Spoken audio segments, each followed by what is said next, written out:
So late. She's getting off the train now. What's up, everyone? We are back with Our Perspectives. My name is Holden Stephan Roy. We have Littyyy Bro Flacko over to the side of me. Mel will be joining us shortly. And this is the show where we tell you what we think about the stuff we find interesting on the internet. So if you want to contribute to the conversation, definitely leave a comment. It's an interactive show. So if you interact with us, we will speak back. You'll find this later on our YouTube channel, youtube.com/perspectives. And then you can follow us on all the social medias. And then today's special because it's the last Monday of the month, which means it's movie night. So if you want to participate in movie night, you can join us over on the Patreon. And we will, patreon.com/perspectives, PRSPCTVS. And then you can go ahead and join us on Discord and watch some movie or another. And then, we're going to think about other stuff for the Patreon, like additional bonus content that if you want to see it, it's the only way you're going to be able to see it. On that note, we have a full show packed for you. Personally, I'm really excited. We're going to be talking about that main trending topic because I got sucked into that vortex. But, so let's get into it. How was your week? How was your weekend? How was your week, Holden? Because you sound a wreck right now. You were totally going to forget that we had to talk about our weeks, right? No, you were I was about just to like, because you were ready to go straight to who the fuck did I marry? That's part of what I did. That's part of what I did this week. That was your week. What up, Lindell? We see honestly, you. We see you, Chris Chrome. What up to everybody in the sides. Twitch? What up to everybody who's on X? What's up to everybody on X? What's up to everybody on Facebook?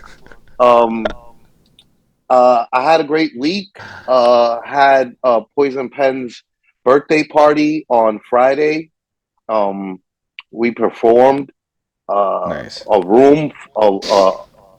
We performed. We all performed to a room full of rappers, but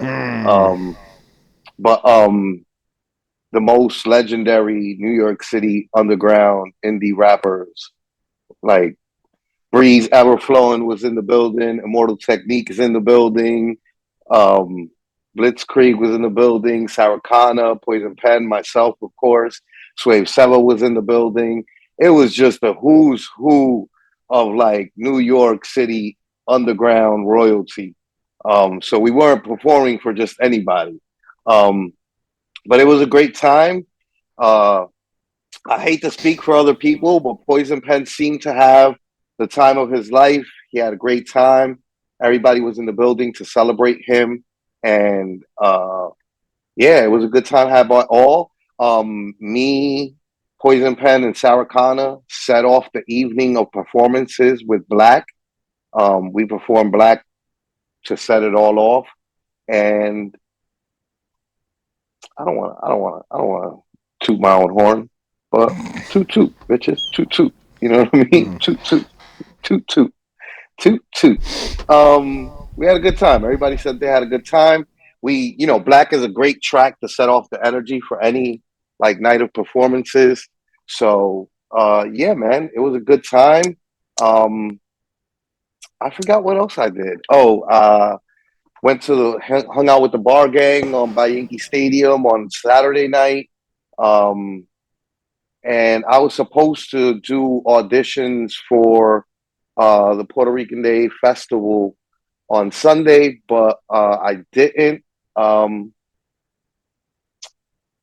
There's still a chance that your boy will be at the Puerto Rican Day Parade Festival performing. I don't want to say it guaranteed, but toot toot, bitches, toot toot. Who doesn't want the Littyyy Bros at that shit? You know what I mean? Once people know what the Littyyy Bros is about, they're all like, well, hold on one damn second now. So yeah, it was an overall great week. How about yourself? It was good. I got to go film some breakfast stuff. I brought Chris with me, and Chris and I had to calibrate on the portion size of playing with the food. Chris was taking these monster-sized bites, and I'm like, slow it down, buddy. You're going to have a little bit smaller bites. But it was a good time. We got that, and then the next day, had to drive this one of our filmers down to the shisha lounge where they're no longer allowed to advertise being a shisha lounge, so they have to start advertising their food. Quebec law. What's a It's shisha? just What's a shisha? hookah. I don't know what you Hookah. call. You guys don't call it Hookah. shisha? I mean, it's, We call it anyway. hookah. I don't know if it's French or some shit. Sometimes words be like wildly in multiple languages. What? Yeah, they couldn't Yeah, have none of that shit. even the Spanish people in New York City call hookah hookah. They should be Right. like, "Aha, la hookah." So everybody Yeah. calls it hookah. It was a really nice place. I mean, it's far, but like it was a really nice spot. They wanted to emphasize that they had all the top shelf alcohol that a rapper could want to spend their money on. Like they wanted to make sure that that shot was in the video, and I'm like, fair enough. And then I found out all of a sudden I was performing on, I think it was Friday. I got hit up, and this guy asked me if I wanted to come do a set, and I'm like, okay. And then I went and did it. And it had been a while, but it was good because I got to test out some new shit on people. And I don't know that if all the fans in the room liked it, because I think it was more predominantly a younger, less white audience, to be fair. And but all the artists really fucked with what I did after. Like all the artists I didn't know before were like, we got to stay in touch. I really fucked with how you perform. How long have you been performing? Like that kind of reaction after. And I felt really humbled by that because I was doing some real singy shit. Like it was outside of my like regular fast rapping repertoire. I was like, let's try some newer shit. It went over really well, so I'm happy with that. Otherwise, I was just driving people around on Uber, and it was fucking slow as fuck, so I spent way too much time doing that for not enough money, but that's how the game works. Some weeks are hot, some weeks are not. End of February, just everyone might be broke before rent. That's just what it is in the Uber game. Plus, where's the snow? There's no snow. I mean, No snow. This is the weirdest No winter snow. ever. No snow to surge the prices. Exactly. There's no quest rewards. There's nothing there. It's just people are gradually taking Ubers when it's convenient. There's no urgency. Nobody's freezing and being like, damn, I need to take that Uber. No, people are just all walk. It's nice out, all things considered. Shit, it's going up to fucking, you're gonna see people in shorts and t-shirts and shit on Wednesday or Thursday whenever the temperature goes above 10 Celsius, whatever the fuck that is in Fahrenheit. But that's like real ass spring hoodie weather. I feel like we should always keep that, like a tab open with Celsius to Fahrenheit. Celsius to Fahrenheit. Yeah, because like it's going up to that, which means Uber probably gonna be hella slow. Yo, what's up, man? It's good to see you in Nunzio. And Facebook. Oh shit, Nunzio's. Yeah, I saw him on the Facebook. Just it'll be 50 degrees. Oh, look at me popping balloons for Nunzio. Bow, bow, bow.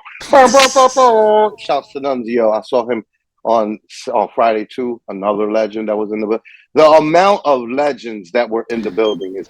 I didn't even, I touched on some of those names, and I like now that Nunzio's in the audience, I'm like, shit, I forgot about all of the EO Dub legends that were in the building. Nunzio, Zoo, Propane, like it was just GMS was in the building. The amount of people, Abacus, Grind Time, East Coast, Judge, admin staff. There were so many people in the building on Friday. It was really just too many people to count. Jess James was in the building. Eddie Hispanic was in the building. It was just a lot of people, man. It was great. He did. Now that he mentions it, he did get out of there on the low. Nunzio with the Irish goodbye. I always appreciate people with a mean Irish goodbye game. You know what I mean? I got a mean Irish goodbye game sometimes. Yeah. I think it depends on how drunk I am. If I am faded, I will just leave.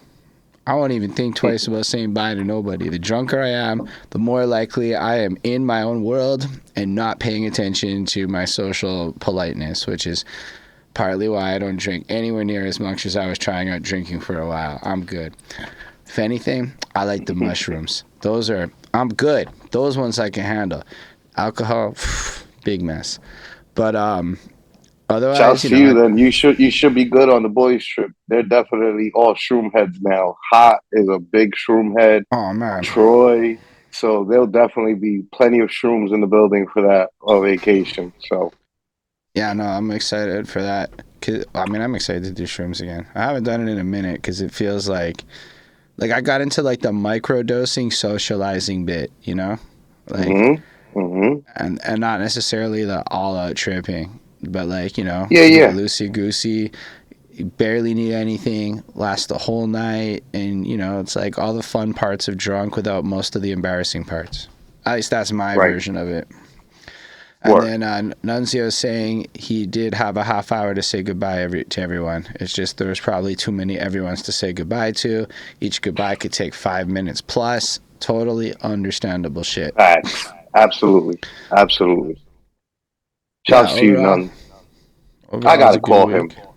I've had call Nunzio on my to-do list for like a week and have not gotten to it. Another reminder. Yo, 10 Yeah. degrees Celsius is 50 degrees Fahrenheit. Yeah, So, but that's what it's gonna be on like yeah, Wednesday, I which is mean, fucking preposterous for fucking it, February. I think that in New York City, we start wearing shorts around 60 degrees Fahrenheit, which would break down to, let's see, 15 degrees Celsius. Um, yeah, I can it's just a say little, that it's just a runners in little bit of Montreal difference. start wearing But you know shorts at what? 42. But you know what? It makes sense that you guys would wear shorts before us because you are more north than us. We do have it colder. So when we get to that 50 or whatever, it's Yeah, just like, 50 is like, damn, you this guys is are like, hot as fuck. you Like, guys are like, this is it. We almost here, summer. Meanwhile, for us, it definitely is. I look at people. There are definitely um Caribbean people that you'll see come outside in shorts. Also, white people, of course. Runners absolutely are oh outside my in gosh, runners are shorts. out in shorts and way too cold. Runners, Way yeah, too runners cold. are out in shorts in fucking winter, dead middle of winter. So, super not surprising that runners are out with shorts earlier than everybody else. But like I said, I think it's like a 60-degree. Like once we get there, you start seeing everybody come out in shorts in New York City, and I'm looking at them all crazy still. I'm like, it's still not shorts weather. What are you doing? Like, Mm. you could wait another 10 degrees here, you know, before you bust out the shorts. But people get happy when it gets a little warm, especially after a long winter. Even if it's a short winter, people are just happy to be over with winter. Yeah, I feel that. Except this year's weird because where it was winter, which I find still like as much. I feel like I spent my whole younger life praying for this moment of nice no snow winters until it got here, and now I'm going, this is not it. This is a little bit too much not winter. Like we missed something here. like we Yeah, like yeah. this. Yeah, yeah. It definitely New York City has definitely not been like this. Like I'll tell you this. I remember growing up in the 80s and the 90s and it being very much so a thing of like where like um if we would have a bad winter and then an okay winter. Bad Yeah, winter, okay winter. A bad winter, okay winter. Bad winter. So like blizzard winter. And then next winter, no blizzard. Snow a couple times, but it wouldn't be a blizzard. But and then the next winter after that, boom, another blizzard again. But like that pattern just went away somewhere in the 2000 teens. And now, like I think probably like around 2018 or something like that. Now it's been 3 winters that I would call good winters in New York City, you know? it's Like been like that especially here. remembering what real winter was in New York City. Like you gotta like consider like snowbanks. Like where the snowbanks at? Where's the snow forts? I'm like, this was shit I did as a kid that the kids of today are not able to do, which is arguably kind of weird. Anyway, now we just like I mean it's a whole Nah, tangent, let me but tell you something. No, because I'm ready to I need you to put on the I need you to put on the what was that show on Fox with Mulder and Scully? Oh, the X Files. X Files. Put on the X Files music. Right? Do it. Right. I put on my tinfoil hat. Right. What if, Holden? What if we just haven't documented weather long enough, or have no documentation of weather pattern changes on Earth, and what used to be London's weather is now going to be the Northeast Coast region weather.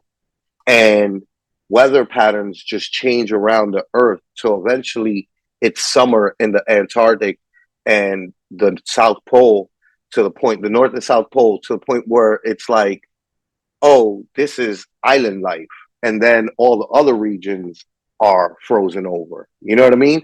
Like, what Right. if the Earth just, and it's because we haven't ever been able to document this type of stuff that I we are mean, unaware of it. we do have a lot of history that we could document and get some evidence of We shit, do. right?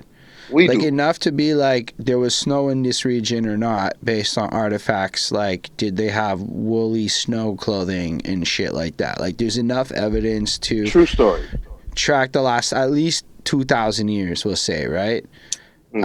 Um and then but like to a We're degree pushing. we don't We're know pushing that. with that 2000, like circa like 15,000 years ago. No, I mean We have history. evidence of things, but we also No, but don't like there's a know lot what they of were really. history that got recorded in those parts. So arguably you're right. We don't have maybe history of this part of the world, but there's a lot of European history and shit like that that we could have a general sense. And there were There was, there was these you weird know, who has years the where best there was actual, crazy weather. Go on. you know, who has the actual best documentation of time and history on their land? I believe, from seeing uh that show, Who Do You Think You Are, which delved into people's family trees. The Chinese, the Chinese records, like they have records. They go back to the BC, like Chinese families records. Like, yo, we Mm, can trace our lineage back to BC. That is fucking that's a cool to fact. me. Like, that's like, because even Europe, who like white people, like I've always taken highly. When I would watch those shows, Who Do You Think You Are, and Finding Your Roots, I would feel highly offended at the fact that like white people can always just go back in America. White people can go back in their history a lot easier than any black people. All black people in America's history ends at slavery, where Right. their records got taken away. You know what I mean? Where who they were got taken away from them, and stripped away. And so, like white people easily, like Marissa Tomei, she went back to like fucking kings in England or some shit like that. Some white actress went back to like kings in England that I was just like, this is offensive to me. Like I was super upset. But the point being, it goes back to kings, but that's still AD. We're still talking about the hundreds. Like it's not like when Chinese people are like, yeah, you know, the hundreds BC, before Christ, No, before for real. these modern records that you're holding. Like 5,000 years ago. Yeah, we go back even that far. Like what? What are you talking about? We got all our records. Like that's amazing to me. That's something I've never thought about, but when you put it like that, is true because it's that one region more or less being the same country. Yeah, I know there was provinces and warfare, but like it was all more or less the same people for about 5,000 years. It is probably one of the longest consistent groups of people that never got displaced or taken over at any given point, because I do not believe any external people have taken over the Chinese Empire collective at any Like given that. point, Not like that. And despite a you lot of just gave me efforts. another you just gave me another thought, which is the fact that like even when they're having war, you got to peep game. They're having war with themselves and with each other, and maybe a neighbor, right? So like your neighbor doesn't have the same general energy that like America or like white people did when invading other countries, which was to wipe out your history and to like give you a new like set of rules to work by, That's a right? fact. Because So even with like the Mongols so were like like respecting your shit. It was yeah, easier this is for what I'm them to saying. let you Like keep your local religion and shit. keep your stuff, keep your history, keep your record books, right? Like we're not going to destroy these things because we are you still. We're just warring neighbors, but we're all still the same type of people, or at least we felt that way back then, to the point where they didn't feel the need to destroy their records and their record bookkeeping. Mm. Yeah, crazy.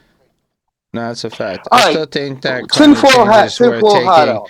Yeah, worth taking seriously, and maybe Al Gore was right, and now we have to face the inconvenient truth. oh, I definitely believe in uh, climate change, and I do believe that we're in danger. I think that I had told you about a series on Apple TV, of course. By the way, Holden, when I'm not on the show, I hear your snide little fucking comments about me and my Apple shows, okay? I hear you. I'm watching, motherfucker. That's I'm fine. watching. All right? I hear your snide remarks, okay? Listen, I'm gonna promote another show on Apple again, right? And I forgot what the name of this one was, but it was a great show, and it was just about like the near future, and it kept on skipping like 10 years, 15 years type of thing from like right now, and how things get to like it was the one that I was telling you about people keeping record of like memories, and like that's how like the cloud of memories um going away and being increased in prices, like the reasons for people living and shit. But the point being, that show showed like nothing but climate change, you know, being like a dominant reasoning for everything going bad on Earth. Eventually, people have to walk outside with like oxygen backpacks and masks on because the air really is going to get fucking essentially unbreathable. Like, we're really going to X ourselves out of really dope situation on Earth. And we really don't have another planet. And we really shouldn't be looking for another planet. Like, we have a planet right here. We just need to be a little bit more deliberate about how we treat it. And maybe we can survive here beyond what we fucked up here. But like, humans are very hard headed. I don't see us doing that. I see us doing exactly what happened on that TV show, which is just putting band-aids on fucking open gate like fucking wounds. You know what I mean? Well, I Like mean, in all fairness, the little ones, as long as the planet can survive 20, 30 years more, which is up in debates, we're not sure. But the little ones are going to come through on their sustainability shit. Because that's across the world. All the little ones across the whole world are into sustainability. It's not just like a fad. yeah, So I agree. we just got to I let agree. them But grow up. you know what you got to also take into account for, Holden? How many billionaire friends do you have? I do not have any billionaire friends. I do not either, Holden. I do not either. But let me tell you something.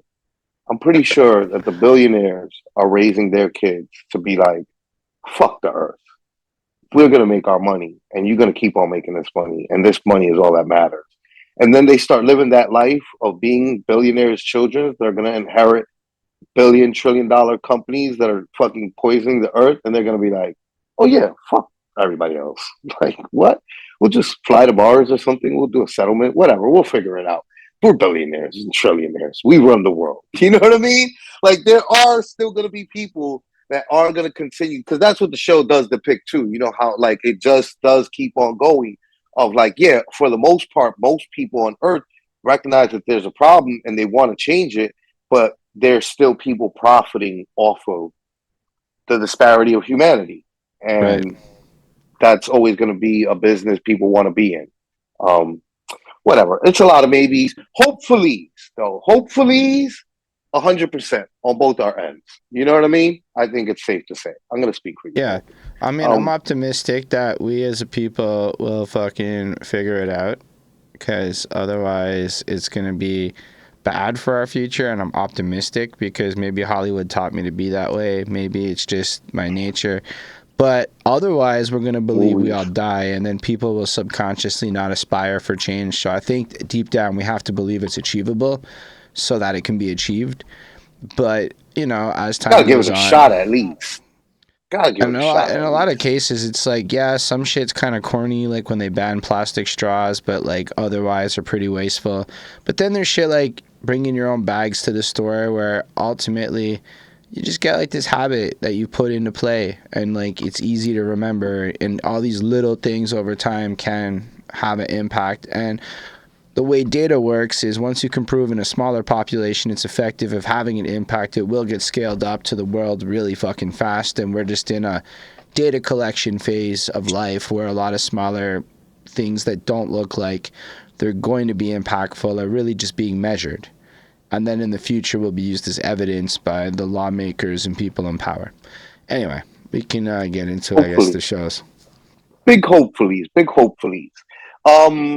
Let's get straight to the title subject. No, you know what? You're right. Go to the first one. Nicki Let's give Minaj, yeah, let's a give little update. Mel a second to get here. That's fair. Oh, gotta open up the Nicki Brave. Minaj invites Katt Williams on tour, and Jess Hilarious. For Comedy Hype News, I'm John Alba. Last week, everyone was caught off guard when rapper Nicki Minaj surprised her own fans after she would invite Katt Williams to open up for her, along with singer Monica, on her Pink Friday 2 World Tour. Once the invite was sent out via Instagram Live, it would receive mixed reactions from both Minaj fans and of Katt Williams, simply because many feel that the two entertainers draw in different audiences. Now, the newest host of The Breakfast Club, Jess Hilarious, will report on the story and even suggested that Nicki Minaj inviting Katt on tour could possibly be related to low ticket sales on Minaj's end. When the topic would be discussed on The Breakfast Club, the host made note that Katt Williams is currently on his own sold-out tour, the Dark Matter Tour. Now, interesting enough, over the weekend, a video was shared by comedian Matt Miller, who is currently touring with Katt. The short clip showcased the attendance from one of the tour stops in Birmingham, Alabama, at the Legacy Arena, which hosted a sold-out show with over 16,000 people in the crowd.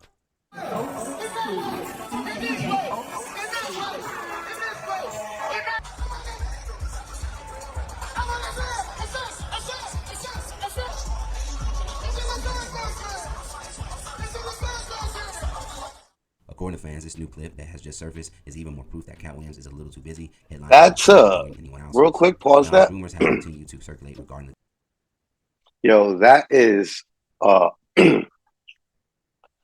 when I see that crowd like that,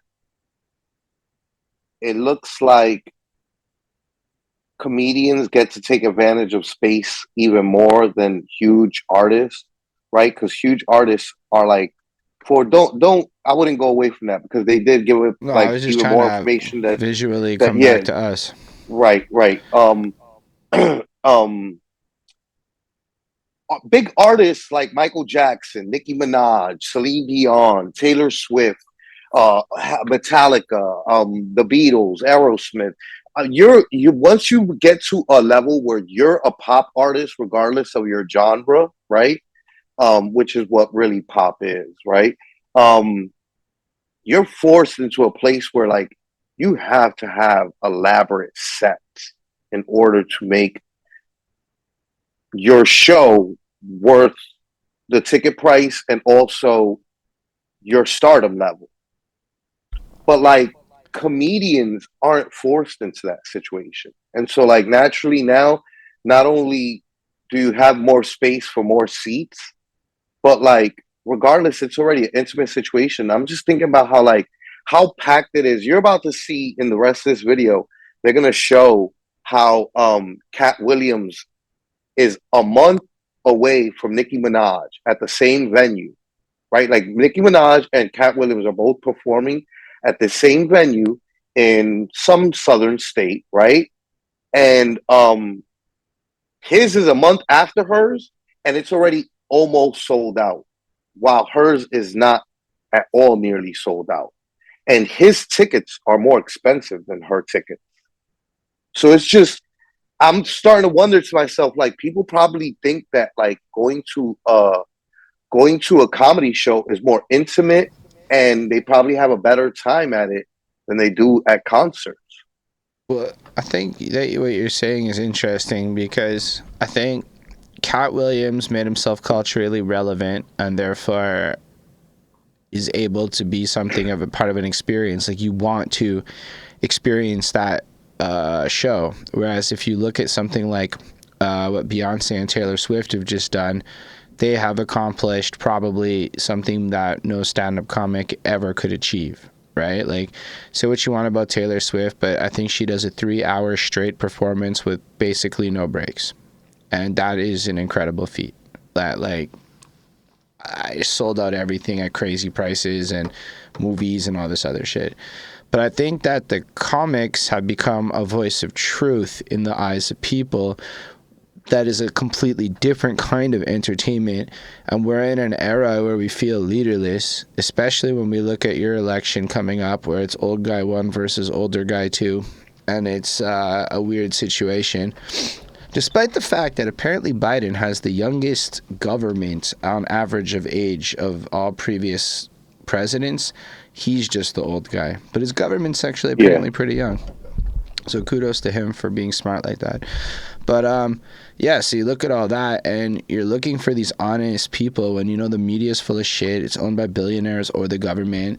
All these things are kind of weird. And what you're left with is these stand-up comics who create these cultural moments that get talked about. And now as it ramps up, if you're really like in the sphere that believes what Katt Williams is saying, then you're going to want to be there to support him as a big fuck you to his haters, which is part of it. And then the other part of it is to witness it, because that could be censored, that could be taken away. And we're starting to see that side of things where content and these big things are being gated. Even like Kanye has all these experiences that are harder to get to, like not releasing his music on anything but Apple Music at first, and these other things to create this like scarcity. And I think that is a huge part of why people are going to it. Whereas what has Nicki Minaj done recently that is anything special? Not to say that Pink Friday 2 isn't a great album and music tour, but on a entertainment level beyond the music, she hasn't really been riveting for a long time outside of spazzing out here and there, which even for her isn't new. It's like a 5-6-year-old thing that's just been constant.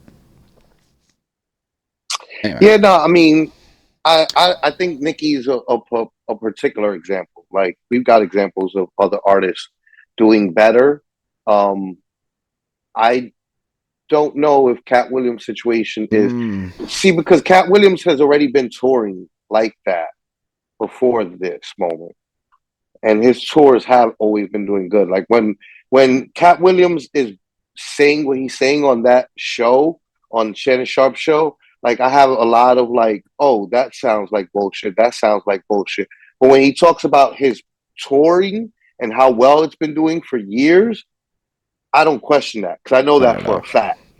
So I think that what I am saying is like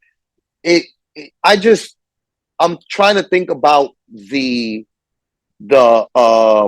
what's the word for that? I guess the psychology behind people's decision making on those things. And also, Nunzio brought up a really good point just now. You're going to get new jokes with Katt Williams that are responsive and in real time to life. Whereas Nicki Minaj's tour, you might get a 1-2 moment like that with a snippet of a new song or something, but pretty much you're going to just get her catalog getting played, and maybe you'll get a cover. Maybe there'll be a one thing that's unique to it, but it's not really it anymore. Now it's like these giant productions, as you said. But this is what I'm saying. I guess, you know what it is? There's no freestyling like, in the middle of it no more. There's no, like, spontaneity. Yeah, I'm just saying, though, you know, like, I think it speaks to the psychology of people right now, where they just... I think it's also, you got to look at the temperature and the climate of the world.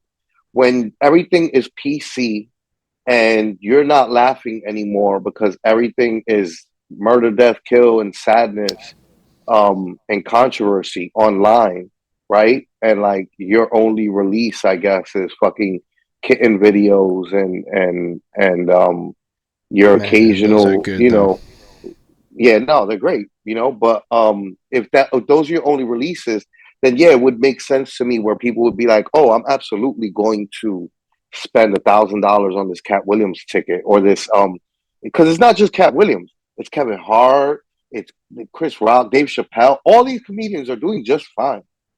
Like, comedy is doing better than ever in the culture.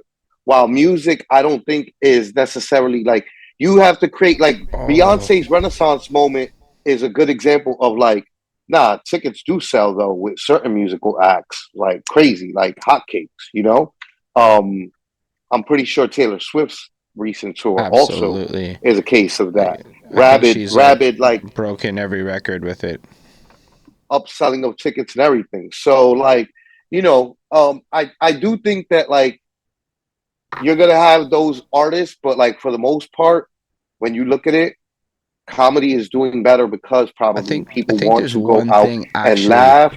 People want to go out and release. Like people, it's the same thing as going to a movie to watch the horror movie because you want to get the jump scare with the audience. You want to get scared with the person next to you.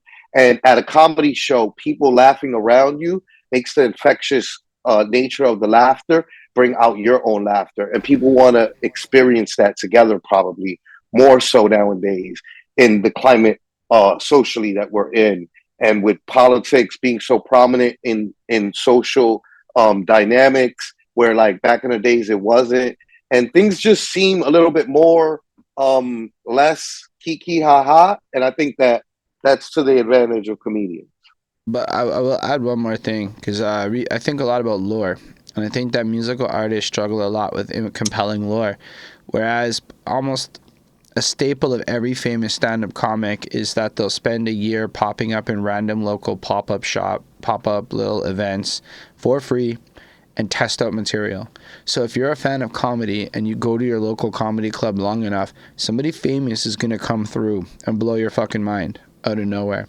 And these little moments tie into the loyal fandom of it because the bigger artists involved aren't too egocentric to pull up and be around regular people on the smallest end of it. In fact, it's almost a required sport.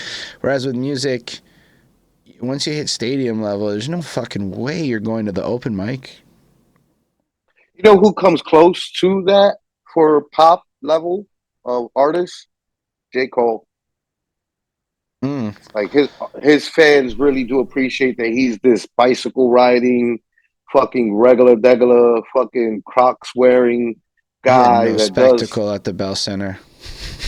It was just him on the yeah. stage, just him standing there telling stories. Let me tell you the story about my life for like 3 minutes, and then he performs the joint. And you know what? That's all they wanted. They went nuts. That's all that they wanted. They don't need more than that. Nunzio's like they embraced the label given to them Swifties Beehive. Those fans feel included. And yeah, it's part of like a culture to be this. Like people didn't just go to this Taylor Swift tour. They had to get appropriate outfits. I think Beyonce's tour is the same way. You gotta dress for it, almost like the Rocky Horror Picture Show or some shit like that, where it becomes like this larger community.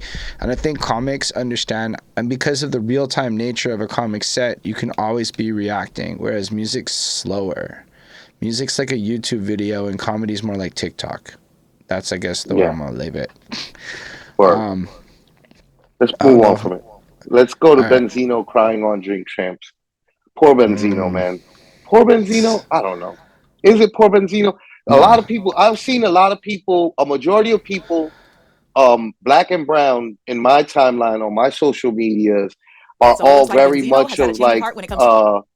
the attitude of like, fuck Benzino. You know what I mean? Like Benzino doesn't get my pity, but I have seen speckles of people being like, man, like this is just sad to see a black man down like this, and we shouldn't be laughing at this. This is like fucked up. He could end up like in a bad place life wise from this moment. You know what I mean? Like he could end up in depression or suicidal.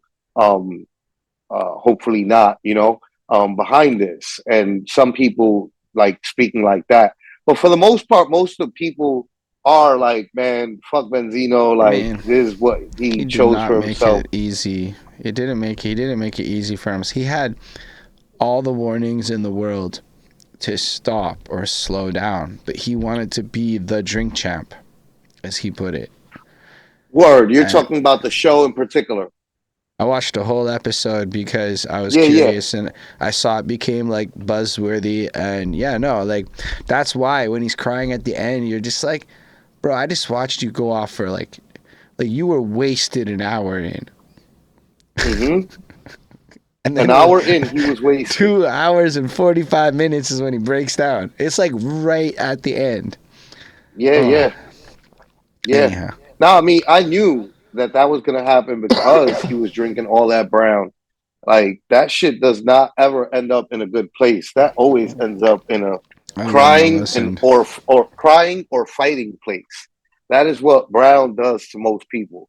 But I mean, tequila also does the same thing to people. You know, like maybe they're not crying or fighting, but they're fucking partying hard and then fucking chucking up everything. Yeah, I mean, bless everybody's hearts.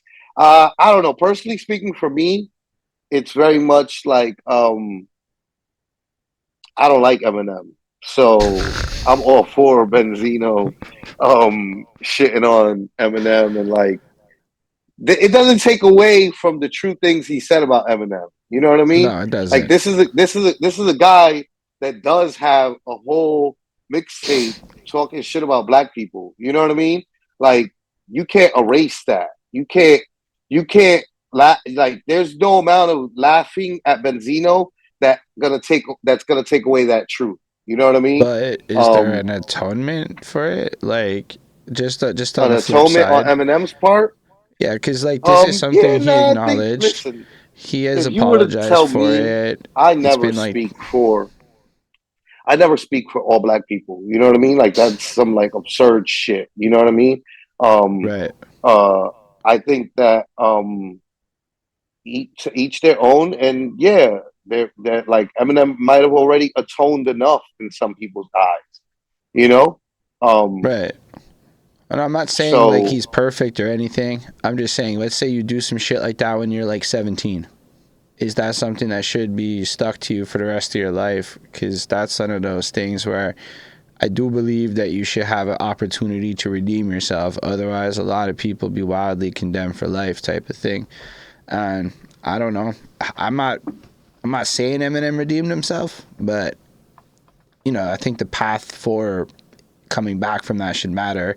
However, and I do think Eminem acknowledged it, and then he made that song sort of wishy-washy, apologizing for it.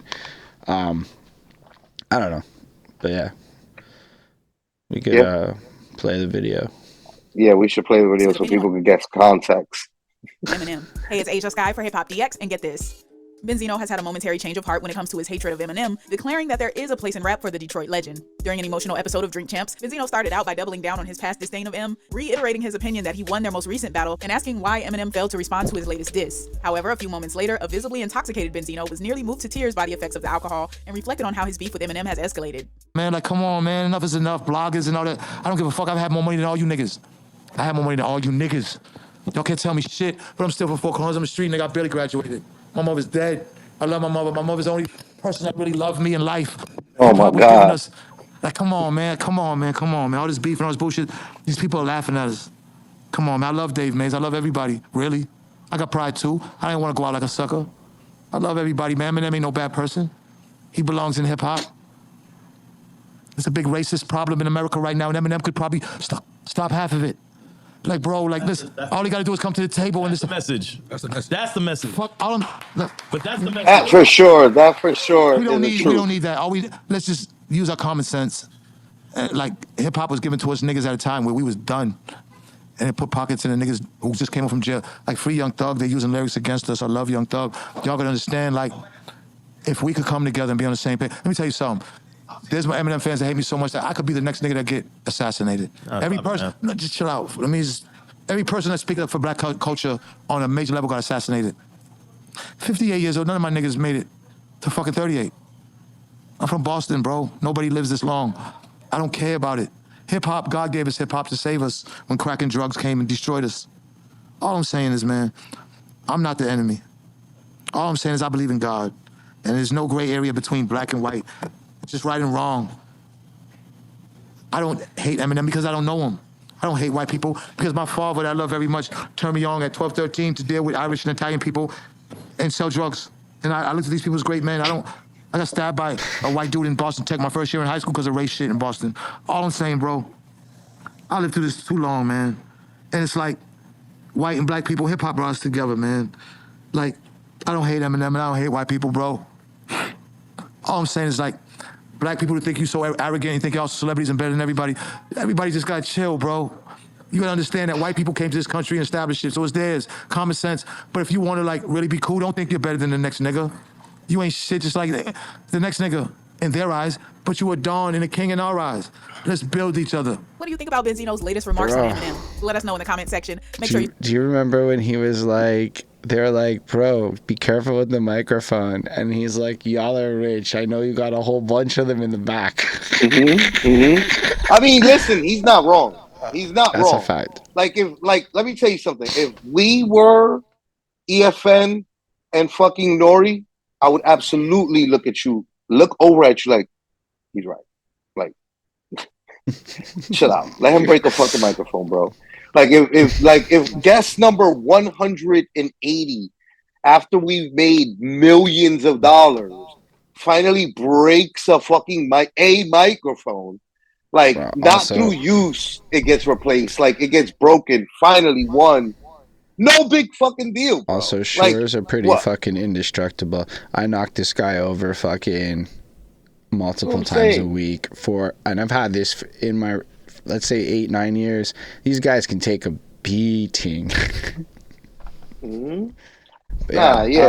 far as the clip goes, I mean, that was honestly one of the most sincere things I think I ever heard that dude say. And he was all over the place, and he actually had some really good messages baked in. And sped up made him sound better and less drunk and shit.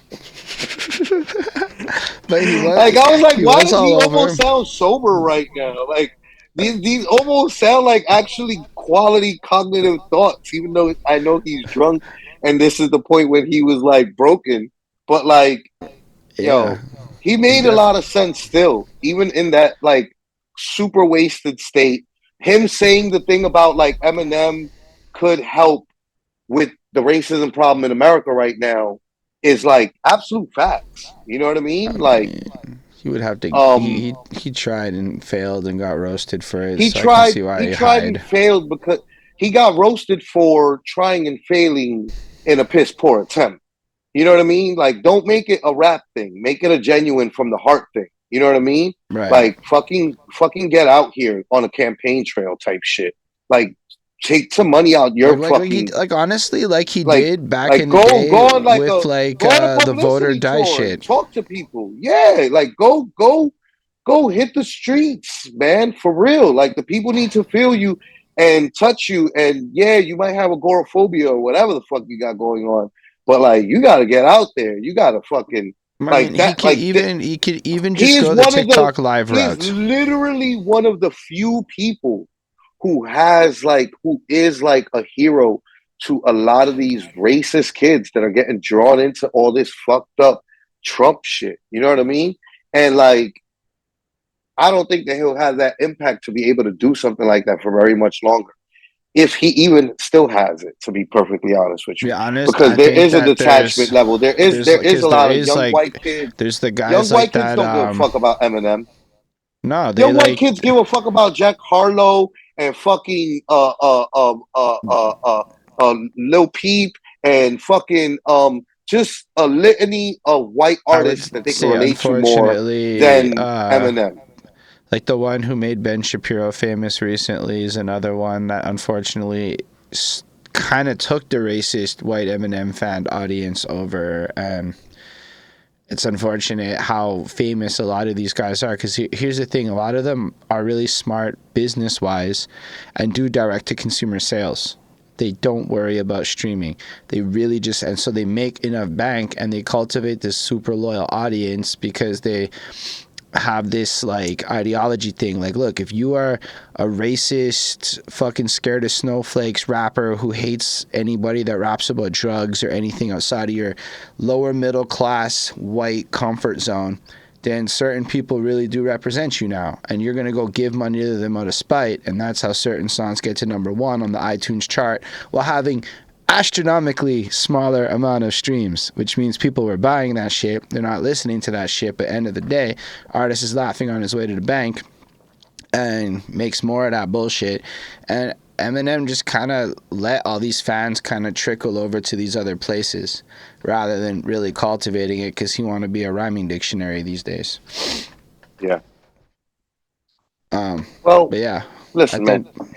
Even for as bad as it was, watching that in rewind now yeah, it or in kind of fast was. forward, I'm kind of like, yo, you know what? Benzino was not like all the way wrong, and even though he was smashed drunk, he made some sense still, and still had some great points. It was really And just most of the interview that was trash, but that little part at the end felt like some sincere shit and not just the posturing, like the way he was trying to blow off like quick time with slime and all these things like that. Like, you know, like you didn't want to do this interview until you got offended by that? what? You got offended by that? You said that like that bothered you. Oh man, I felt like he just disrespected the whole show. Like that was the thing about Benzino's performance that was annoying. Is like there was a level of blatant like fuck your drink champs. I'm the drink champ. As a podcast host, you felt a little offended. I was like, I've been there when people disregard what you're trying to do and go fuck your show, and then you're stuck in that moment and you're like, I bet this is content now. This is Yeah. you saw Nori basically throw his hands up and go, Yeah. this is content now. Yeah. But yeah. I mean, I don't think there's anything wrong with it either way. You know, like Nah, it's fine. I'm not upset at Benzino for that, but I also could see where that would bother you a little bit. You know what I mean? I've got other host friends who get also equally offended. I have a lot of friends who've been in radio who get very offended when artists disrespect radio personalities. You know what I mean? And so, but like, I also see the other side of it, of like artists going artists and not really give a fuck all the time. And it's kind of like dope to have people like that on your show sometimes. Like it's good to have a disruption of like regularly scheduled program. You know what I mean? Yeah. On that note, we still got all three of the title things to talk about. And, yes, we should probably move on to who the fuck did I marry? Trump sneakers. Oh, Trump sneakers. Who the fuck did I marry? It was the first one in the title. I'm gonna do Trump sneakers. Let's do Trump sneakers. All right. We'll do it out of order. Except we keep people off guard. You know what I mean? That's a fact. What? Don't try to predict us. What is this? Don't try to fucking predict me. You gotta share your screen. You're gonna have to share your screen, son. And then lower your volume like a lot. What? I'm in can't Canada. Do all that, Holden. I'm just giving. This is some real time stuff. This is the part where NordVPN should be sponsoring us, and we could talk about how if I had NordVPN installed, I could log into another service. Nah, you know what? Don't even go through all that. What you do is we'll just find a picture. What did I do? Yeah, just find a picture of it. Let's just talk about it. Basically, he made sneakers. You know what? Don't even get us a Google. Get us a Google because how much were they? Right? Like $399. $399. $400. Right. Let's find the picture. So Trump dropped sneakers. There was a reporter that made comments saying, oh, black people are gonna vote for Donald Trump because black people love sneakers. To which it's like, that's racist. Super racist. Also, Charlemagne made comments on the radio saying, well, hold on now. What are their resale value? To which I say, he's a dick, but he brings up a good point. If I know that these are going to sell for $1,000 down the line, you hold those. I want to buy them right now. I mean, bro, those are Trump sneakers. Given his level of fanaticism, you hold those, you make sure they clean. Listen, that's not always true. Flip. Trump has so many failed businesses that don't matter. You know what I mean? I mentioned the Charlemagne thing because it is good. Like it was like, oh, great fucking reply comment on it. Funny. But at the same time, like, I doubt it, man. I really highly fucking doubt it. Man, I'm it pretty sure depends that on how many of them I'm pretty get sure made. that everybody that bought them is a sneaker collector. You know what I mean? Like I'm pretty fucking sure, you know? And then like super Trump fans. See, And that's where I'm like, because then what's gonna happen intersectionality. is like Um if there's like not a lot of them that got made 50, 60 years from now, that shit's some weird history propaganda for like US president nerds. Because that's where they're like an interesting value, is because they are merch for a president. So it depends on the value. If there's a lot of them, yeah, fair enough. It'll be like Beanie Babies and shit where it's just mad saturated. But if they were smart and they only made like 10,000 or some shit like that, that does have some resale value. I see it. But yeah, I don't see mean, anyone I don't know. actually really wanting It's to up wear in the them. air. We'll see them. We'll see what ends up happening. All right. We It's just covered so Trump gold. sneakers. It's just so gold. Yo, let me tell you something. I actually like that shit. Like that shit is like what's selling me right now. I'm like, I got a whole song called Gold. I need to buy those shits just for the video. Anyway, whatever. We'll see if I do or if I don't. Then it'll go viral for having them. Who the fuck did I marry? Goes viral Oof. Oh on boy. TikTok. Did you watch it? I watched the first video of 10 minutes, and that is it. I got the crib notes though. I got the crib notes. I'm well aware that we're on episode like 50 something now, or 60 something. I went up to 50. I don't know if it went past 50 from my end of it. We watched it at 1.5 times speed and just watched all of it. It was like that became I think the show. you should check it out again because I think that there's Morning, like everybody. It's DJ I will check that out right now while he's talking. MV, Jess Hilarious, Charlemagne the Guy. We are the Speed Breakfast that Club. up. Good morning. Why is that Just not want to tell sped you up? guys, if you experience some phone outage or your phone is not working, it's a huge outage across the country. So, especially with AT&T. I know I have AT&T and my phone is out right now. So. Yeah, call us right now and tell us if you're having any problems with your phone. No, shut up, man. I don't know what you're going to do. Wait. Shut up. Right, So hold on. Guess what? My mess. Press pause on that because they just brought up another topic that we're going to end up talking about, which is AT&T blackouts nationwide. That happened? AT&T blackouts nationwide is like another topic that we got, and they just talked about it. We should talk about it before we continue. What's called? Did you not see anything in your timeline about that? Why would I? I mean, if you really think about it, that's so I'm not in your interesting. country, and you guys having a cell phone outage has so little impact on like my regular life that Facebook would like. I was just curious because it also would speak to how much like American friends you might have in your timeline. You know what I'm saying? I have American friends, but like Facebook knows that I don't probably care about if your phone was out. Like it could be like, oh my God, why is my phone out? But like already that's not really going to hit my timeline that much unless it's right in my neighborhood and our phones are all out, upon which, you know, Facebook can't ignore it. But no, I got nothing. I find it curious though because I see all your right. Like I've seen all you, Chris, other Montreal friends, power outage hosts. You know what I mean? So like I see yours and I don't give a fuck about but your you power. interacted You know with what I our mean? power outage Like, posts. You went on this like run of calling us like third world country for a while. So Facebook was like, well, Flacco clearly cares about Montreal power outages. No, but I didn't before it happened, right? Like right, okay. I gave a fuck about it because I saw the post. So it's just like, well, like by that logic, it shouldn't have showed me that post in the first place.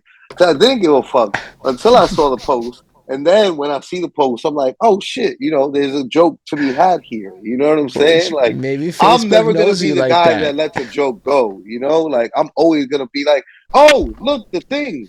She's got a fucking moon face, you know? Like, oh, what do you know? Like, I'm never going to not laugh at the thing. You're never going to show up with a unibrow and me not be like, hey, what's going on, unibrow? You know? But yeah, all things considered, we don't get the news in Canada on Facebook no more too. So that also plays into it. True. Because my government decided to go play big boy with Mark Zuckerberg and lost, and now we don't get the news. You don't get the news, right? All right, That makes who sense. the fuck did I marry? Who the fuck did I marry? Who the fuck did I marry? Jess is gonna bring you numbers.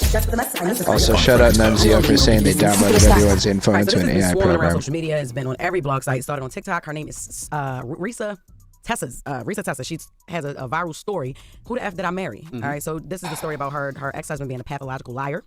She took to TikTok, and she tells us how she met. They met him online. She met him online. They met on 2 different apps though, Facebook dating app and Hinge, and he had 2 different names on the profile. So she didn't realize that it was the same person in the beginning, but it was a running joke in their relationship because he actually did come clean about it to her. She didn't even notice that. So she already like. I don't like to call women like dumb, but it's like, yo, how you didn't even know that? Y'all call everybody dummy. No, but that's a good dummy. This was like dumb. Like how you ain't even know that the same guy, you on both of these apps, and the same guy is on both of the apps. He just used a different name, different picture and all that. But anyway. She would know her husband, all right? Yeah, but this before they got married. Okay. Play number 1. We met in March of 2020. Georgia got shut down, locked down 2.5 weeks later. We got married January of 2021, and we were divorced August of 2021. So keep in mind that this story is spanning March of 2020 until about June of 2021. We met online. My tire blew on my way to our first date, and he met me at a gas station, fixed my tire, then took me to go get another tire, paid for it, and I just thought, oh my God, this is the beginning of a beautiful romantic story. By the way, their first date was at Cheesecake Factory, so she's not one of them, care about that, you know what I'm saying? So she also had said that he had fake phone calls, like he wasn't talking to nobody when he would act like he was talking, like he was faking phone calls in front of her, and like the whole time. Play number 2. Every morning he would get on the phone with his brother. We'll call his brother John, and he would be like, "Hey, babe, John said good morning," and so I would just say, "Hey, John," call out, "Hey, John," and he would relay back and forth what I said to John, what John said to me. So he was like, "I can't wait for you guys to meet her. Like, I know I'm gonna marry her. I know it." He said everything I wanted to hear. Love bombing 101. This man wrote the book. So he talked to his brother every day. He talked to his friends every day. It wasn't until he got kicked out of my house in June of 2021 that I found out every single phone call was made up. He was never on the phone. You ain't never talked to nobody. This man ain't never. Yo, she's so good at this, man. Everything. If you want to understand hooks in marketing and how to get people to keep fucking listening, this is a masterclass. This woman, it's like 7 hours and 45 minutes worth of her talking about this story. She drops foreshadowing in it. She's like, she tells you what's going to be important information later on, to the point where you can make merch about how she phrased it. Like, oh, it was a masterclass in good leading people on. This shit could have taken 10 minutes, but she made it take 7 hours and 45 minutes, man. Yeah, I don't know. For me, it didn't hit like that. That 10 minutes was like, man, this is excruciating. I can't get through. I was like, 10 minutes of this, I don't want no more. You know what I mean? Like, everybody who's been able to get through it, I'm like, bless your heart. Like, it reminds me of not.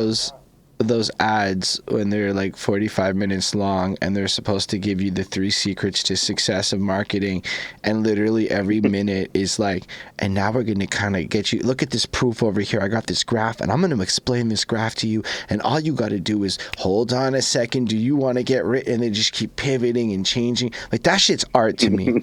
Nobody likes watching the ads, but that shit's a fucking art. And the way that these people can string out nothing, oh my God, I found it beautiful. So it really just tapped into that for me. Yeah. Anyway. I guess as a very direct person, I felt differently. Speakerphone. How'd you know that, though? Nothing. How'd you know it was fake? She reveals that she ended up talking to a couple of his family members that she had reached out to after she started doing some digging and investigating. But he hasn't spoke to his brother since 2015 when their mom died. He actually don't have no friends, is what she said. And then she goes on to say about the job that he lied about. He told me when I first met him that he was a VP at his company. He was looking to buy a house. His job was VP of a major condiment company. It is fair to note he paid every bill. He gave me spending money. Truth is, he was a temp. So he would call me and he would pretend to reprimand employees who couldn't see that he had a Bluetooth thing in his ear. He would pretend to take phone calls from the company president who needed his help on something. But he was a temp. He was a temp forklift driver. There's nothing wrong with a forklift driver, but he was pretending to be a VP. So she had got pregnant, right? And then they had a miscarriage. Now, when she went to the hospital, she called him. She had the people call him or whatever, and he acted like his assistant. And, now he's a forklift driver, and he's also a temp, but he acted like he was the CEO of his own company. He answered the phone acting like the assistant, like, oh, he can't make it in right now. That's because he really couldn't leave work. What? The whole time, yeah. His baby was about to be born, but he couldn't leave work. No, the baby was gone. It was miscarriage. You know what I mean? So I hear, this is good. Yeah. Is this the story? No, it's more. Yeah, Like, come on, more. so just wait. All right, so social media users, they found the ex-husband and they revealed his identity, and he shared his own video and he addressed the story being told. Play number 4. I'm gonna address the rumor Risa Tisa ex-wife who straight line to y'all. It's sad because it's completely false. More to the point, I haven't decided who I'm gonna talk to exactly or go on whose page or whatever. But I'm gonna go ahead and let y'all know. Hold on. Chris just gave us breaking news, at least for me. Legion has a TikTok now with his side of the story. And you know a whole lot of people who really don't have the time. That's what they're talking about right now. That's why this is the husband's She lied voice. about everything. Follow her, don't follow her. That's up to you. All that stuff she said, it's complete lies. What is going on here? Yo, he said they went to marriage counseling and it didn't work and we broke up. He She'll said he left talk- her. she'll He talk said, about stop lying to these people before I tell them the real reason. You cheated. I caught you in the house with Bradley. Who's Bradley? Yeah, I don't know, yo. I don't know, but that's This the is Trapped in story. the Closet 2024. Yeah, I'm gonna be honest with you, man. I hear a lot of big back behavior. Does she have a big back? She do give Sheila that was driving up the mountain. Okay. Yeah, Sheila did. was beautiful though. Yeah, no. You talked about the big back, not the big face. back. Yeah, you're right, She's you're right. cool. What's your thing with big back? No, I'm just saying because in a situation like this, some of you big backs, y'all gotta stop being so thirsty for a man. There's a man out there for you. Okay, this woman believed all of this because she wanted to believe all of this. Big back belief isn't like everybody else's belief. Okay, she said it herself. He said everything I wanted to hear. She Yeah. wanted to Exactly. believe whatever was coming out of his wanted to mouth believe because that. she wanted a man Exactly. so bad. And then I seen him and he actually looked like her. But what's interesting Well, he is had a big back too? No. I didn't see his back. Okay, I only saw her. She was sitting in the car for the whole time she was talking. Okay. Sun up to sundown. It's a 52-part series on TikTok. That is 52 parts? 52. TikTok got Yup. parts? I don't know. We seen Shalon Jackson, Monique's son. He did 20 of them. So she did 52. Okay, maybe I don't believe this story. Then. His Maybe it's a ex-wife. script. No, that's crazy because his ex-wife came out. He was married before ex-wife and said the same thing happened to her. Yup. So he just That's what he does. and he from Philly, yo. Really? Yeah, they met in Georgia, but he from Philly. Where's she from? I don't know. She just be in the car. I don't know where she just from, be in but the car. I don't know yet. How big is she? Because you said the tire boy. You know how Sheila was. Oh, boy. Yeah. She, you know, she don't fit in the frame. Like you can see, like she got Right. the. It don't matter how you big see her back is. No, No, it don't, it don't, it don't. it does because this is big back behavior. They be was in thirsty for love. men, and this is also a good Tubi movie. Yeah, Somebody she's- get these 52 parts. She's a pretty girl. Yeah, she It is definitely a Tubi movie. But the That's story a is fact. Netflix Also- might take and the it. story is everywhere, so I had to cover it. And it's a Shout out fellow Nissan drivers out there. little I funny because think- like he ain't steal. There's no crime involved. He didn't steal Sorry, any money what? from her. Think what? He didn't like nothing. I thought it was gonna be like a big ending. Like, oh, he stole from me. Nothing. One of the producers just texted us and said he also has a big back. Oh my God! So this is big back behavior all across the board, huh? Yo, Hey, stop Jess, I didn't know I lying, read that. yo. I didn't know I read that. I have to read that. I have to read that. Wow! We gonna get up here for an interview, both of them? If we got room, I can see the Tubi movie now. Though. The Big Back Theory. Let's go. Big back Let's theory. go. Let's The make, big back. let's make this right now. All right. Man, it was so So entertaining. yeah, the husband spoke out online, and then he denied, and then his ex-wife also came out and was like, "Nope, he's lying. He did the same exact thing to me that he did to Resta Tisa." Which, by the way, I think this is just like a anagram or some like fucking word jumble for Teresa. Her name, Resta Tisa, like Tessa All I Risa. know is she was driving around in her Nissan, Teresa? and then she was in this random room, and that's you don't know where she's at, but she definitely isn't from up in Montreal, and man, I was highly entertained. But like also watch this turn into a giant alternate reality game or some other marketing stunt that will ultimately turn into some product promotion or something, because this is so out there and there's so many. Is this the future of content? Is it just going to be people ranting on these wild stories that might even just be AI generated at this point? Like, she could have literally got ChatGPT to write this motherfucker for her. Spit that shit. I'm not saying that's what happened, but it could have been.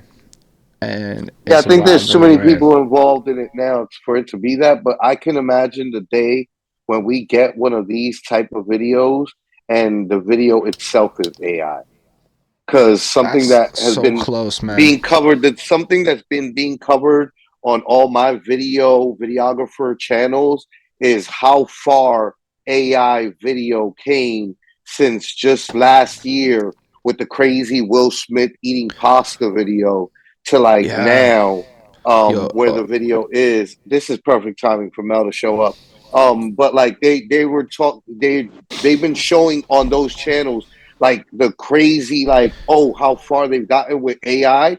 I can only imagine the day when we get Yo, who the fuck we're did I like- marry type of story, and it's like actually some AI, like, you know what I mean? Melz. Like it's totally fake. Honestly, I give it like 6 months because like OpenAI just dropped this new video editing program that basically can create believable videos.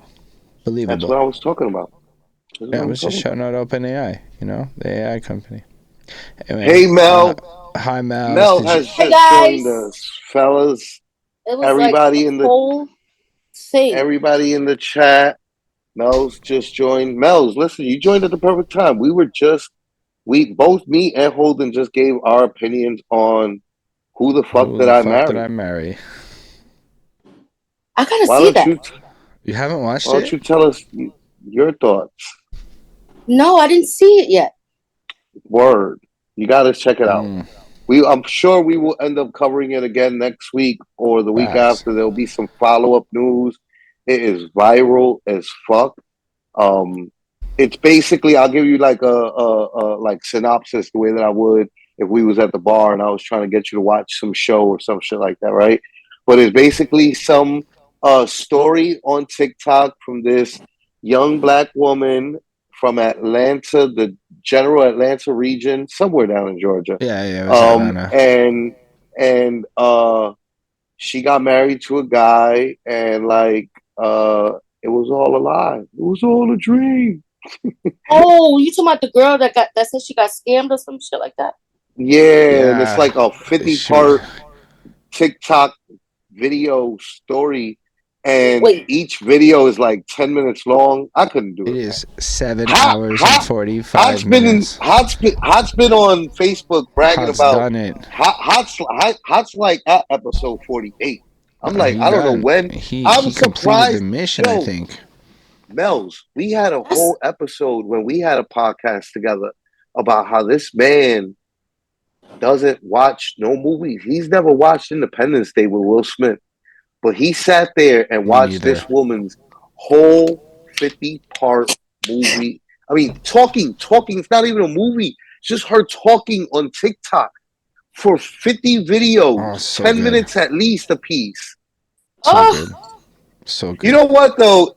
From what I'm understanding, I'm the one out on this one. Everybody's loving it. Everybody's I think there's a polarity here. Amazing. I think a lot of people respect like your side of it. Like the truth is, this is a woman on some story time shit.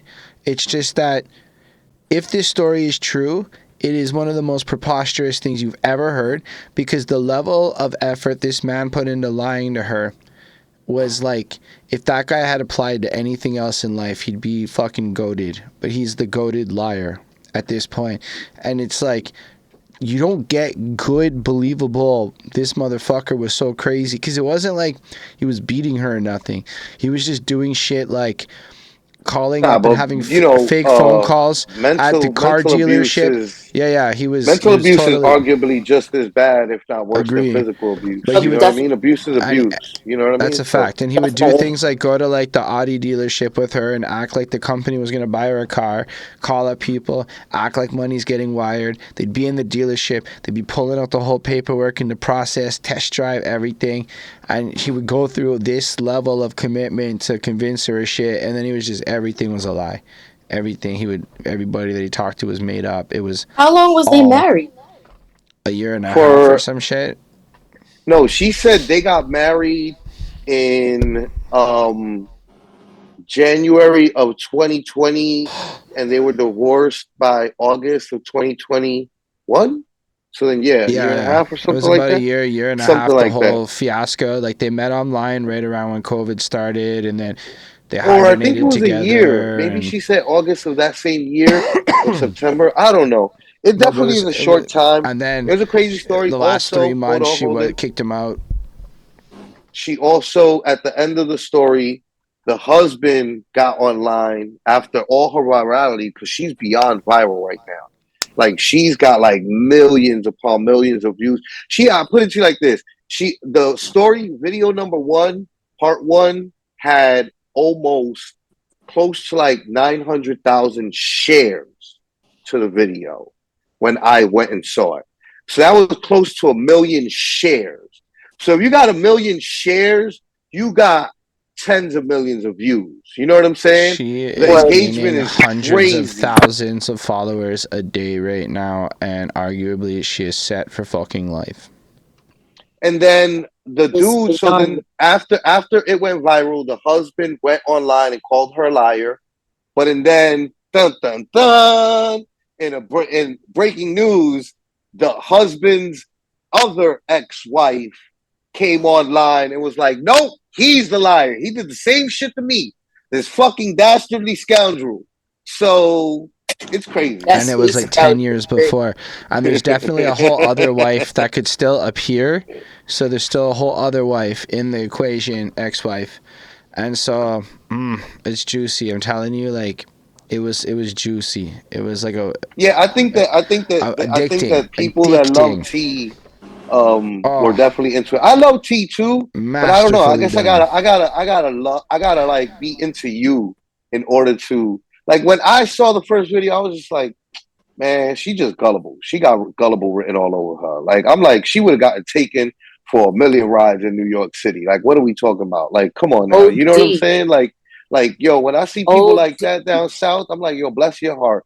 Stay down south, because you could not come here. sustain. You can't come here, not to New York. That type of person will get taken advantage.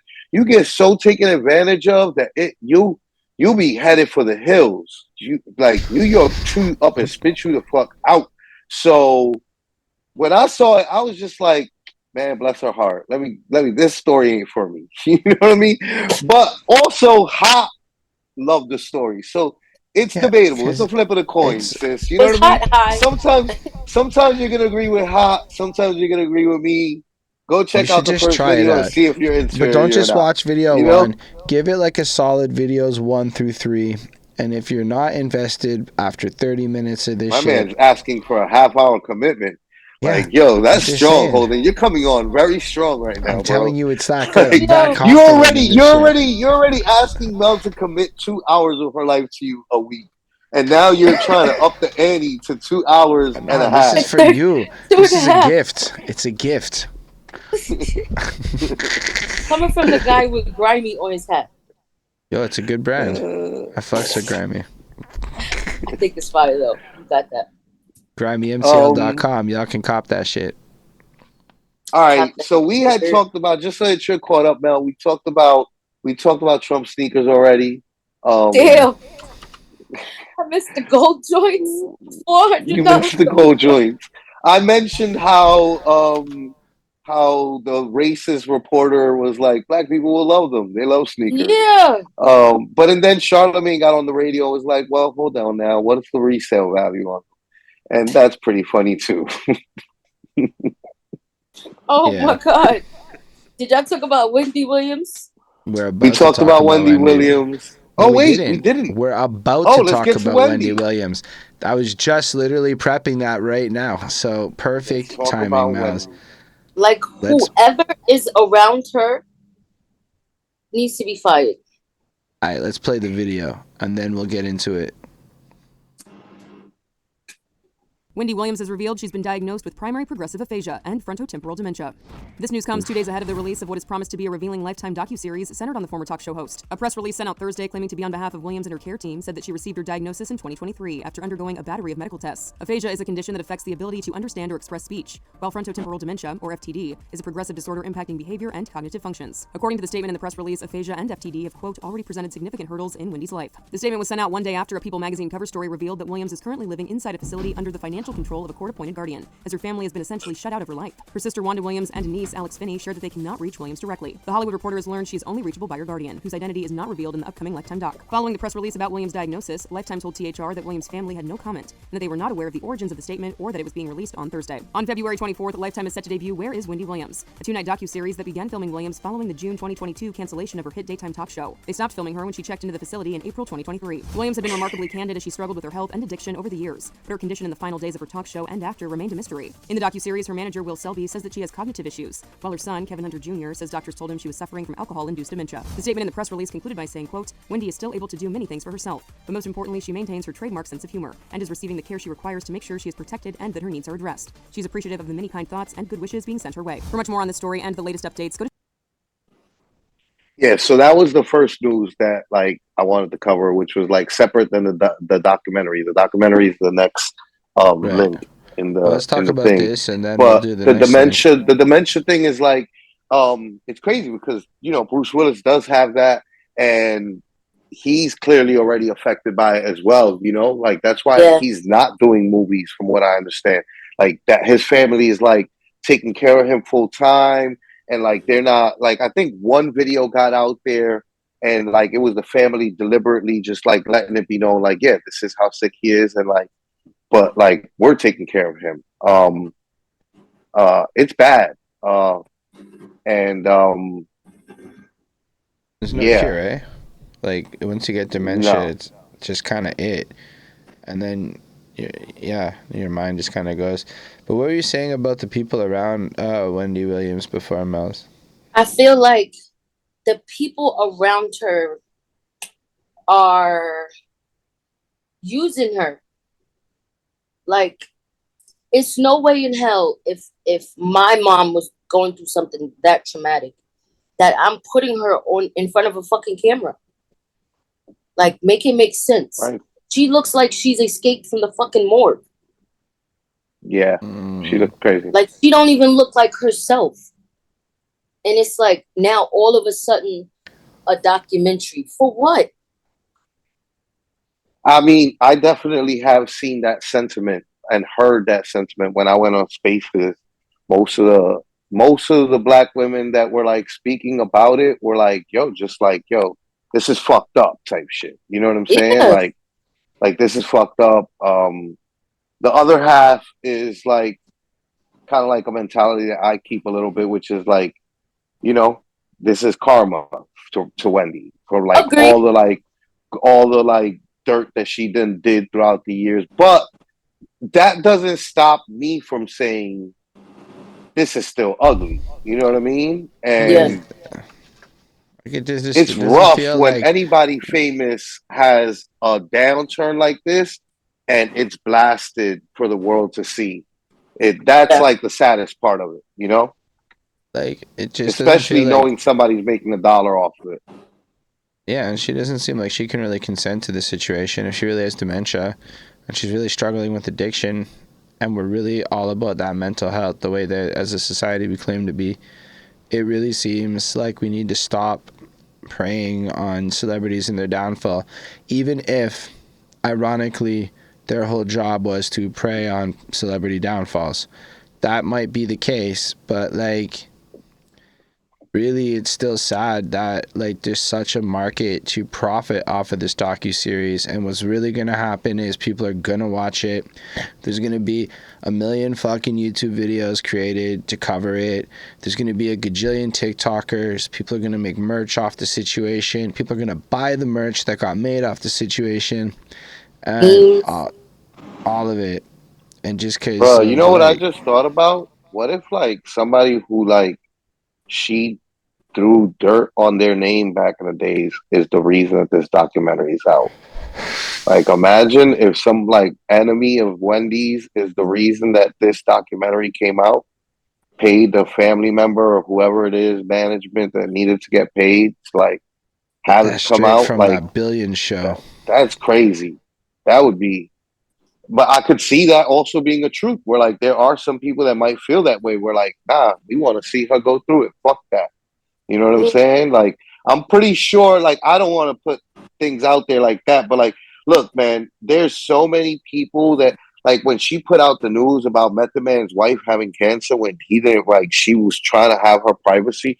That's just the tip of the iceberg of like the stuff that Wendy Williams did. You know what I mean? Like, somebody could be out there with enough money and anger that like is like. That's what people wanted. I'm not saying what she did was right, but like people like her and that Perez Hilton dude and all these other platforms that have profited off of this type of content are honestly just a reflection of what people want. Like, people tortured Britney Spears and Lindsay Lohan and all these other figures in the 2000s. Then everyone acted like they were self-aware and enlightened about it. Then you get the Free Britney campaign, and let's be real, are we not just putting Britney through the ringer again, posting every dumbass shit she does on Facebook like it's the biggest joke in the world?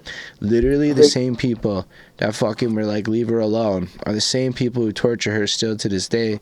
And like, I don't know, it's I've never been entertained by that kind of content. Personally, I love a good tea video. I'll listen to some woman tell me about her drama consensually like that, but watching somebody's fucking downfall like that, I don't know. I've had downfall moments. I've been on like benders in life, so to speak. It's not fun, and you ultimately snap out of it for the most part and want that opportunity to be perceived better. So it's like weird that people who entertained you your whole life get tortured like that. Agreed. That's like that that girl, she was from Nickelodeon, Amanda Bynes. Like, she looks crazy now. Yeah. You know what I'm saying? And it's like everybody's, oh, this it's fine. And then soon as something happened, now you're all over the blogs. Britney's on the fucking Shade Room every other day. And it's just like, for what, bro? Like, she has kids. Her kids gotta see that. You know what I'm saying? Yeah. So to me, it's weird. I'm gonna say it's like Flacko says, you have the democracy of your attention with your clicks and shit. If you click on it, they're gonna keep making it. In the same way, arguably, we may talk about shit because y'all are talking about shit. Yeah, I'm big on like silent blocking things. Like, we gotta understand, like, we all have power in what we share online. You know what I mean?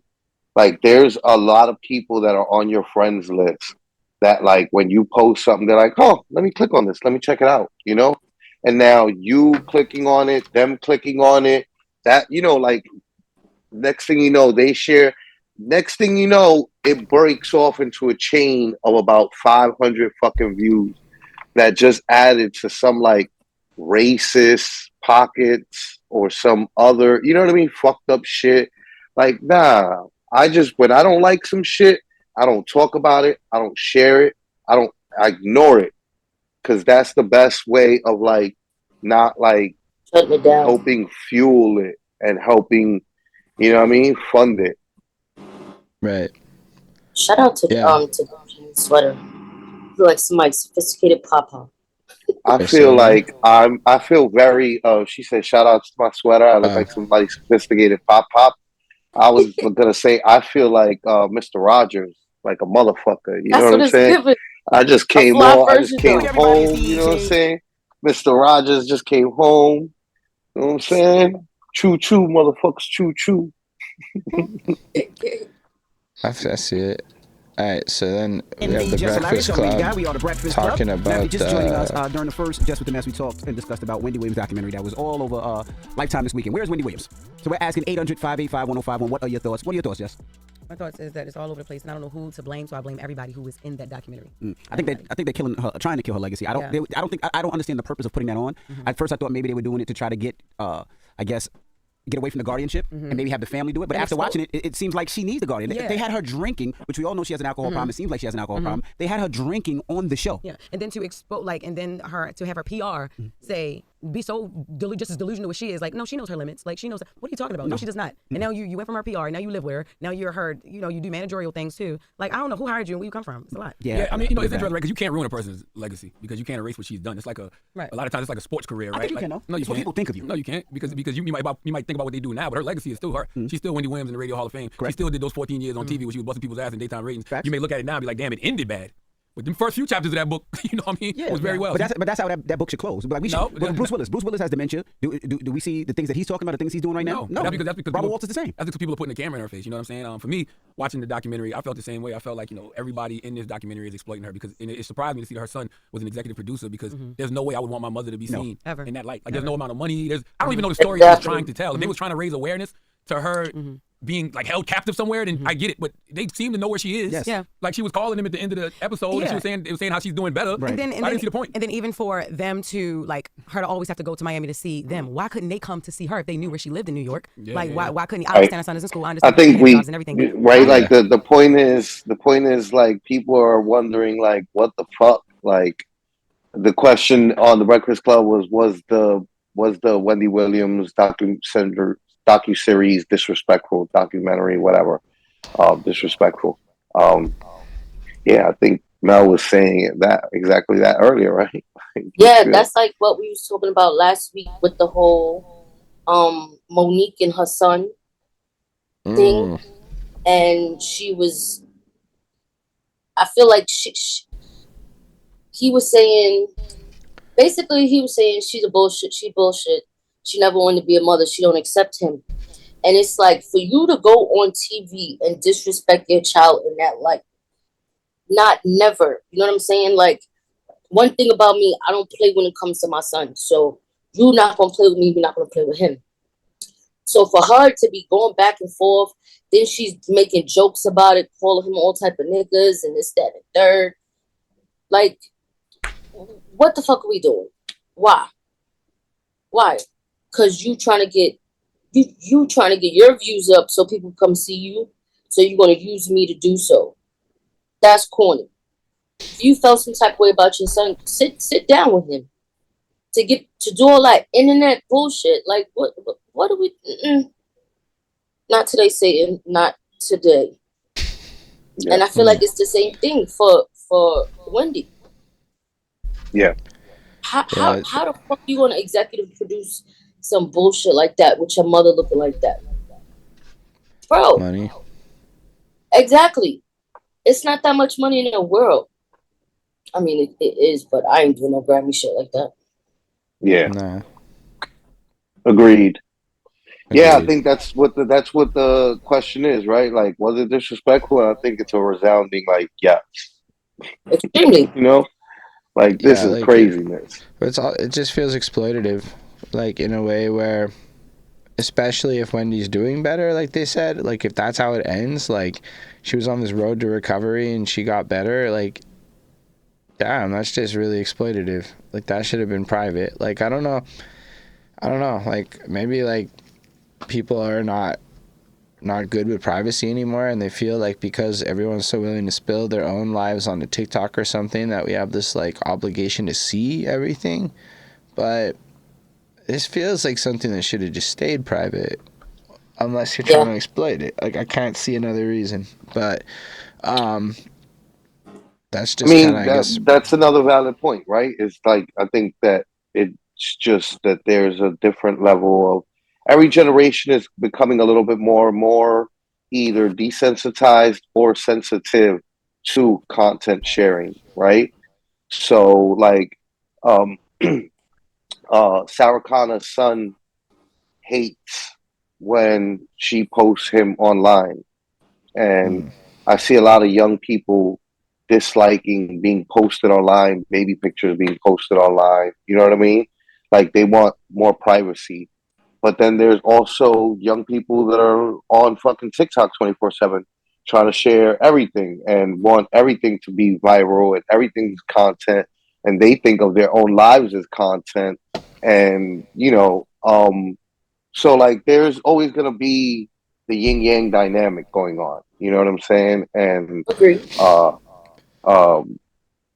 yeah, maybe her son is a part of that, of where like of the ideology of like, nah, this is good to share this for people. There's somebody out there who might be going through this and needs to see this to feel empowered in some sort of way. I will say though, to respond to what Charlemagne was saying about legacy, something that I hear in one of the podcasts I listen to a lot is when you leave a job, 50% of what you're remembered is how you behaved the last 2 weeks before you leave the job, and the other 50% is your tenure.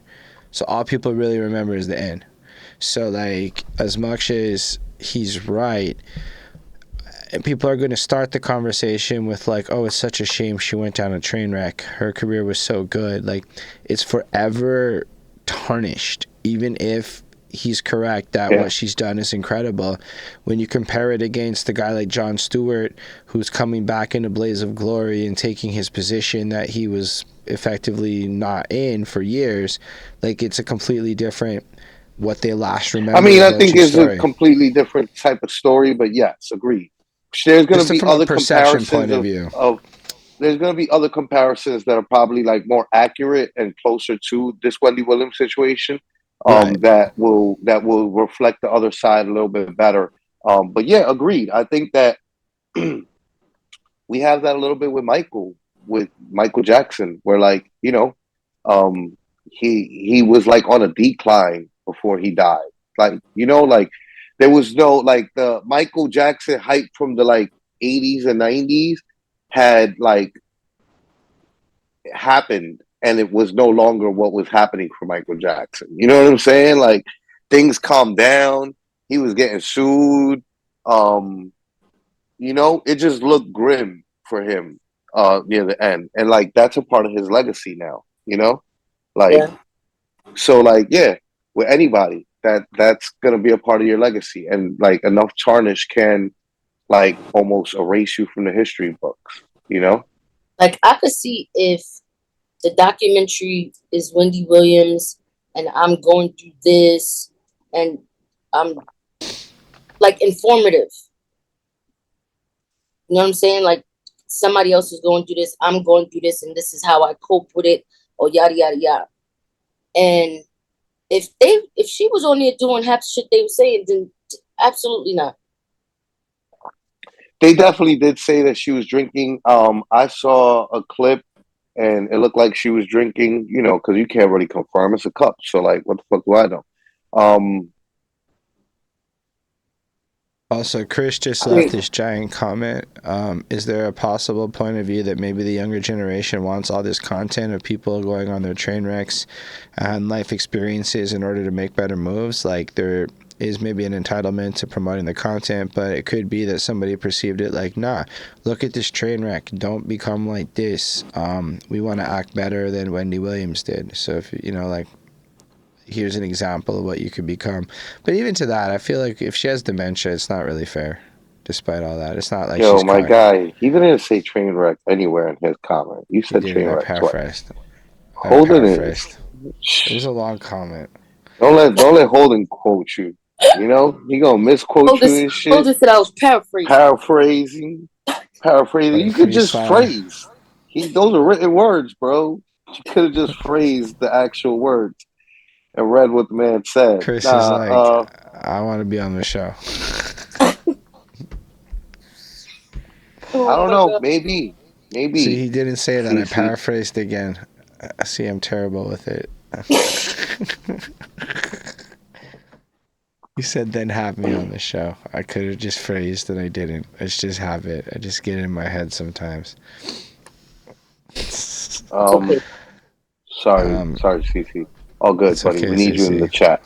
We need you. Trailer of the week. Trailers of the week or one more story? It's up to you. It's 8:42. Let's do one more story and skip the songs this week. Yeah. Which story? Which one? Which one do you want? I don't know, man. There's like Love is Blind, which nobody should care about, but I'm also like, I'm all in.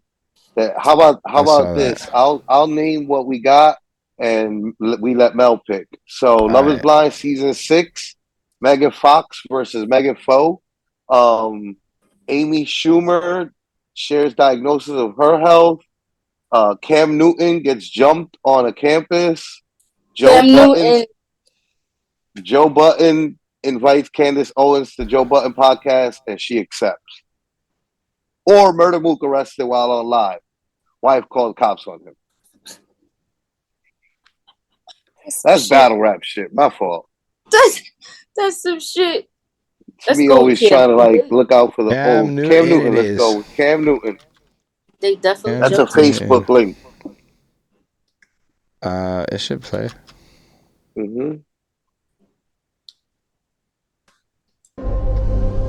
It's the hat for me.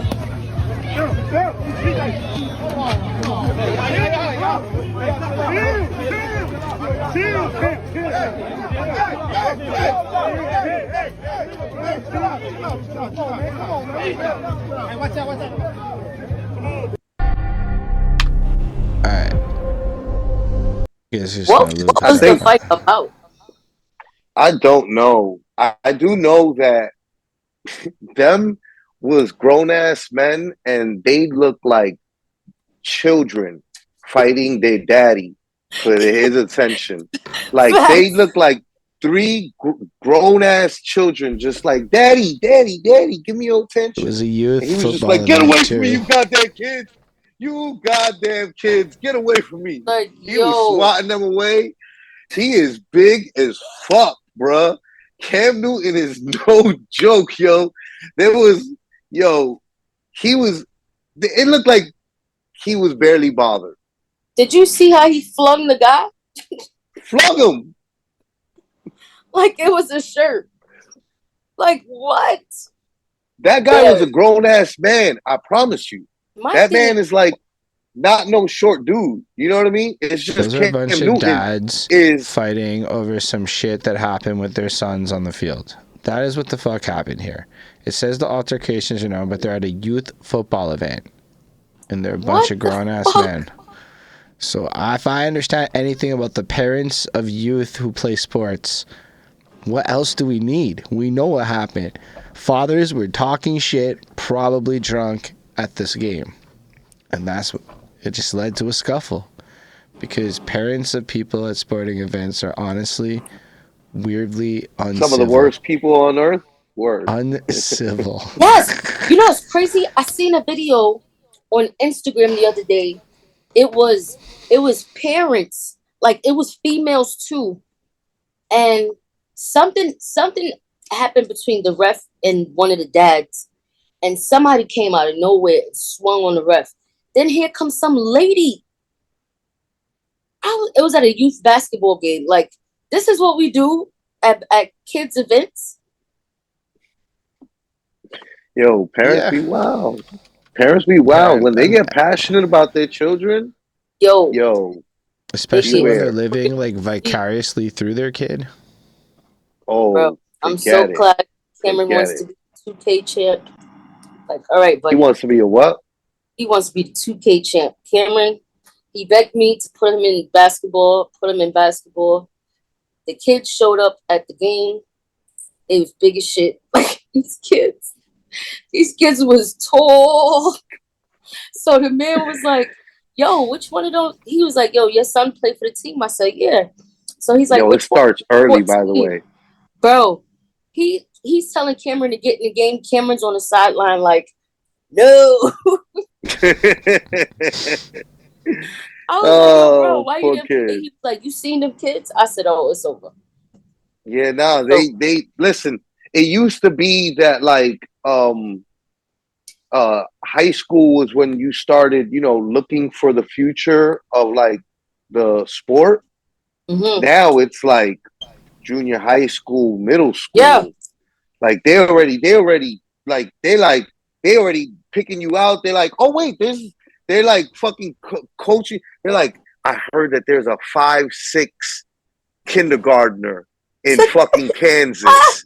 We need him. You know what I mean? And that's how it is now. You know what I'm saying? Like they're getting bred into these sports by like second grade, first grade. Like, yo, it's like crazy. It's crazy. Yeah, And then and then you know what also ends up happening.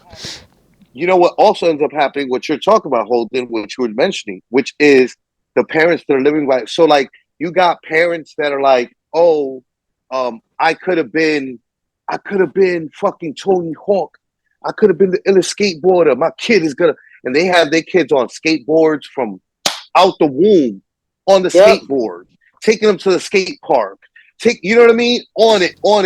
And then, or they married another chick that also was a skateboarder. And now they're a whole fucking skateboarder.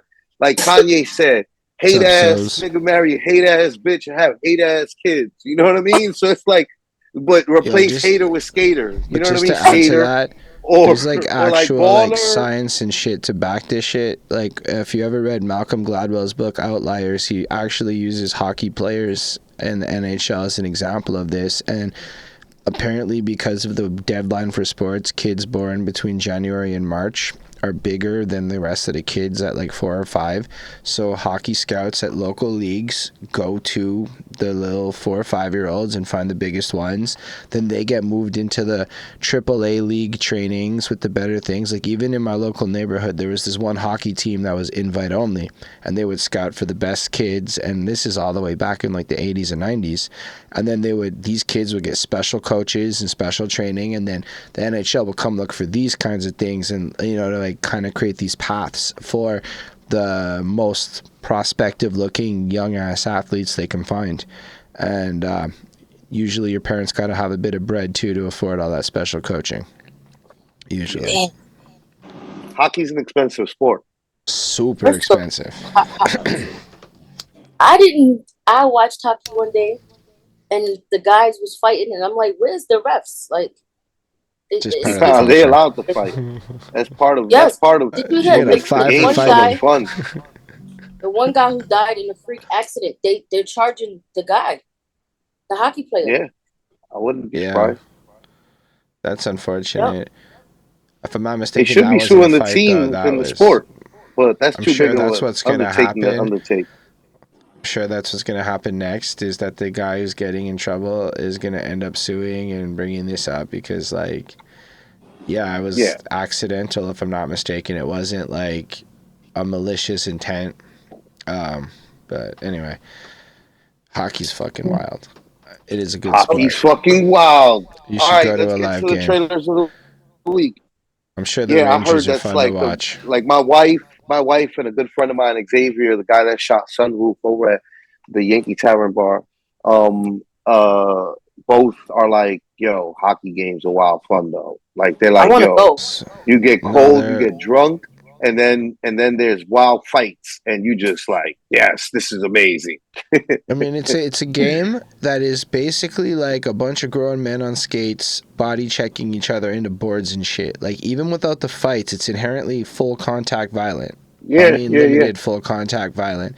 And unlike football, where you gotta wait like 100 years for fucking 2 plays to happen with strategic timeouts and other boring ass bullshit, it's just non-stop action packed when it's a good game.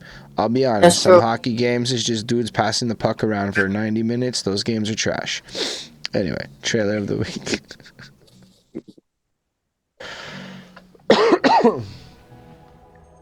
Yesterday, I believe, 25th. What's today? The 26th, right? Yeah. Yeah. That aired yesterday. That was supposed to be like a movie, the Walking Dead movie, but the pandemic happened, and then it got turned into this series. Fair. It looks fun. It looks well made. Chris Chrome in the comments said the fact that there is a zombie apocalypse and yet we are still acting like humans and hierarchies and shit. LOL. Absolutely. What are you talking about, Chris? That's when it would happen the most. Everything would turn, like, it would all turn into nothing but that, like, who's got the biggest gang everywhere. And, like, people just naturally are going to be like, oh, there's somebody next door to me with a gang. I'm going to go kill them. How about that? We're going to kill them, and then we're going to absorb whoever we don't kill. Because, Chris, and then what's going to happen to me, Chris, is at first everything's good and everybody's got enough food. Then what's going to happen is you're going to kill all the wild animals in the area, and all of a sudden there's not enough food for the 2 settlements. So now your 2 settlements going to go to fucking war over some fucking resource like clean water or food source or whatever, or power or gas. If you played Fallout, Chris, you should know the answer to how people end up at war and why it happens. It's just Chris just doesn't like it. He's saying it's just wild to me. Yeah, it's just he doesn't wild, like it. It is. Humans are janky as fuck, bro. Yeah. All right, next Humans trailer. are janky as fuck.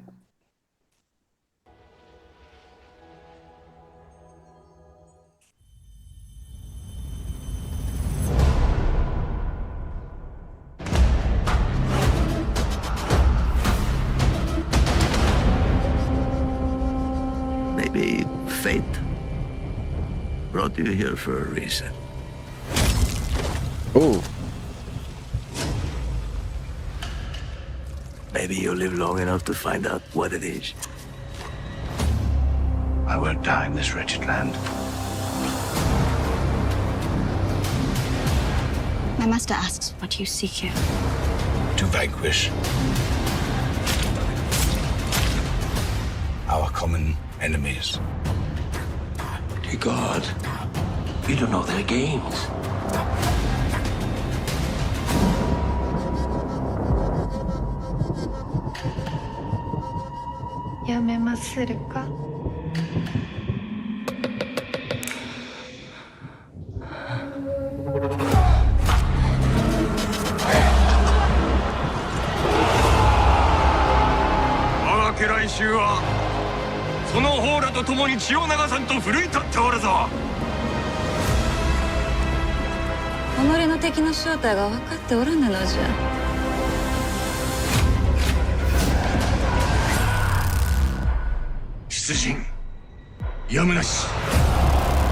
See, Chris, it's inevitable.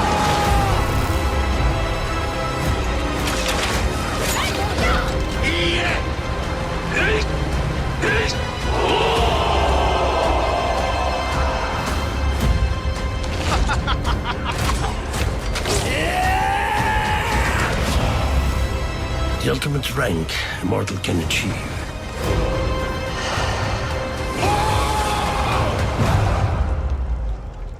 Shogun.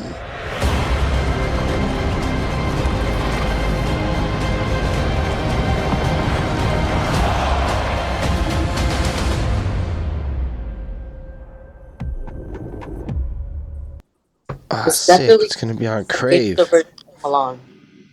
That's lit. There's a lot of series coming out this week. Looked pretty interesting to me. I would watch that. I love that era. That's such an interesting time. That's, I guess, kind of what we were talking about, right? A little bit. How much at the beginning of the show, Bell, we were talking about how I was telling him about how far back Asian people can go with their records. Like, yo, they can go back to like the BCs. Like, oh, my family's from this family that descends all the way from this family in like BC era China. You know what I'm saying? Like before Christ. Like, pretty sure it was Japan, but Japan also has the same situation. Like neither of them. That was what I was going to tell you. Was right. Like Japan and China have been at war for a while long, and neither of them did that to each other. Right, while like America dropped a nuclear bomb on I'm Japan, gonna have to disagree. You know? It is worth pointing out that during World War II, Japan absolutely did that to China. They had to apologize after for how bad they were like demolishing them. It's something that took, and Japan didn't even want to admit it for like 60 years. It took like, it was a recent Japanese government that admitted that. But in general, over history, I'll do my Googles. And I'll come back next week with a whole synopsis. But to be fair, Japan only did this after all the Western players started colonialization. So they had a role model. Right. All right, let's get to it. Last trailer. Yeah. Where is that third trailer?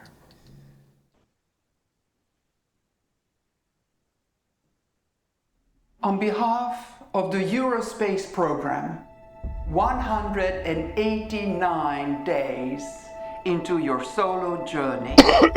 Commander Prohatska, how are you feeling? What I'm doing is for everyone back home, and that makes me very proud. And your wife Lenka, of course. I'm sure she's looking forward to having you home safe and sound. He's not doing well. He misses his wife. Then he shouldn't have left. Oh shit. 6 months in isolation. You start thinking too much. I'm getting interference. I did not intend to frighten you, skinny human. Do not be afraid. I'm losing my mind. Oh! You wish to know if I am real. I am like you, an explorer. Your loneliness intrigued me. Why are you here? I might be of help. I wish to assist you in your emotional distress. I don't need your help. But you do.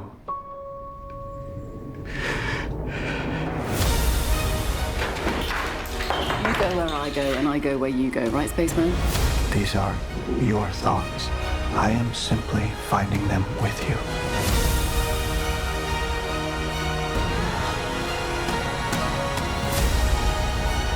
Everything that begins must end. I'm not allowing that. You go where I go, and I go where you go.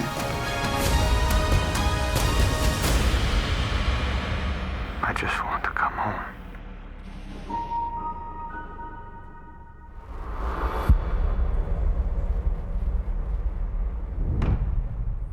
Oof. I haven't seen a trailer This for weekend- an Adam Sandler movie that I this wanted to watch in weekend- years. This weekend on Netflix, Adam Sandler trying to give you another hidden gems and trying to, or uncut gems, was it called? Uncut gems, I think was the movie that he was like, because for years, Adam Sandler, I don't know if you guys are aware of this, but like, regardless of however you might feel about like his movies, like whether you enjoy them or don't, right? Like, I think that there was a huge population of people that were like, did mostly enjoy, like, right? Like, I think, which one is it that, like, I'm thinking back to, like, that I think is like Adam Sandler fucking, all those movies were pretty funny to me from No, back it was then. like, it Like, was pretty fucking funny. Big but Daddy, then Big there's Daddy was pretty funny. The last 15 years of Adam Sandler movies, which were not as funny. That's the thing.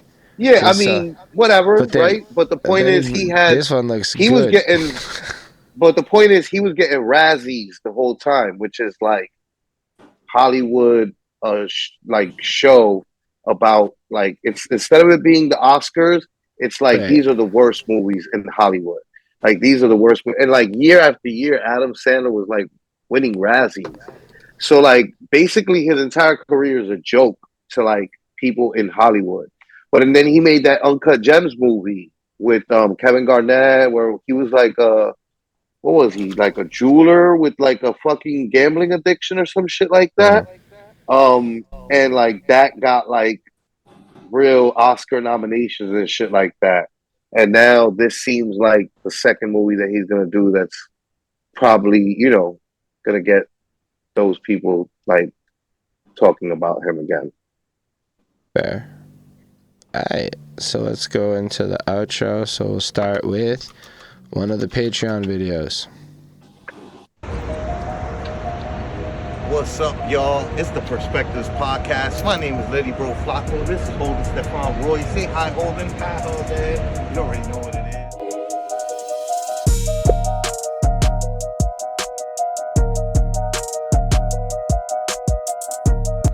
Statue of Liberty, though. So if you want to come through to That is New York, exciting. visit, It was get a cool. guided tour, hit up the patreon.com/perspectives. You can all set that up, but you'll also be able to get access to the interviews early, see what we're recording, get some behind the scenes footage, like what happened when we stopped filming. I don't even know. Anyway, like, comment, subscribe, follow, all that good stuff, and look forward to seeing you in the comments and conversing with y'all.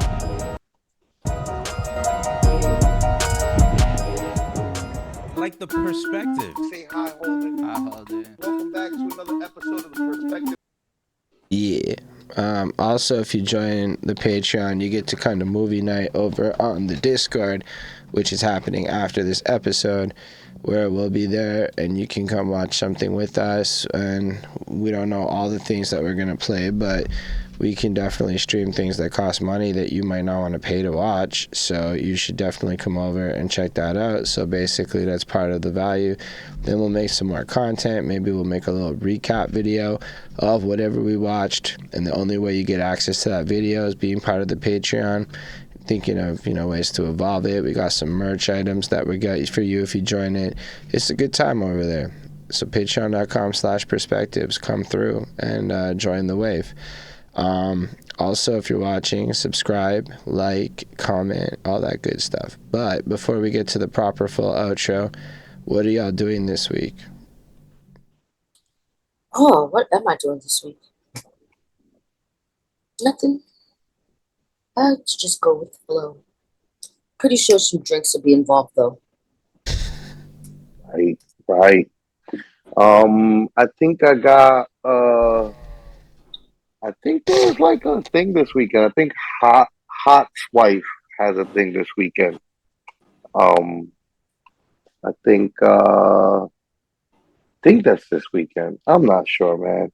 All the weekends start blending together. I think this weekend I also got like a new client that I got to win over for our company. The Bryant Park people have a job down there, trying to land that for the company. In my area. Oh, word? Yeah, I work on 45th. Oh, word. Okay. I'll fuck around and see you. I think I saw you down there one time, didn't I? Yep. Right. Sure did. Right. Yup. My job be having me everywhere, all over the city. Yeah, I don't know. Over to you, Holden. What are you doing this week? I got a board Mr. Nosy meeting. Body.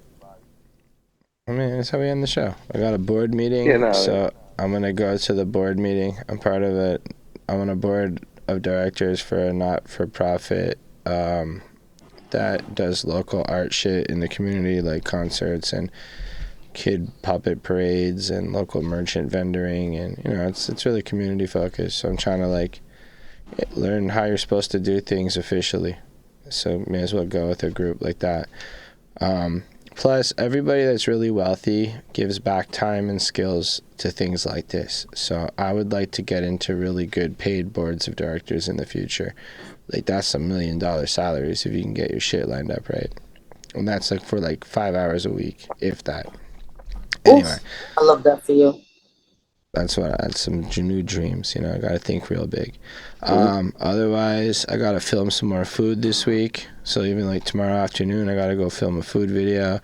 Thursday, I got 2 video shoots, which is great because Bonnie's gonna come to one of them. So that doubles as like a date.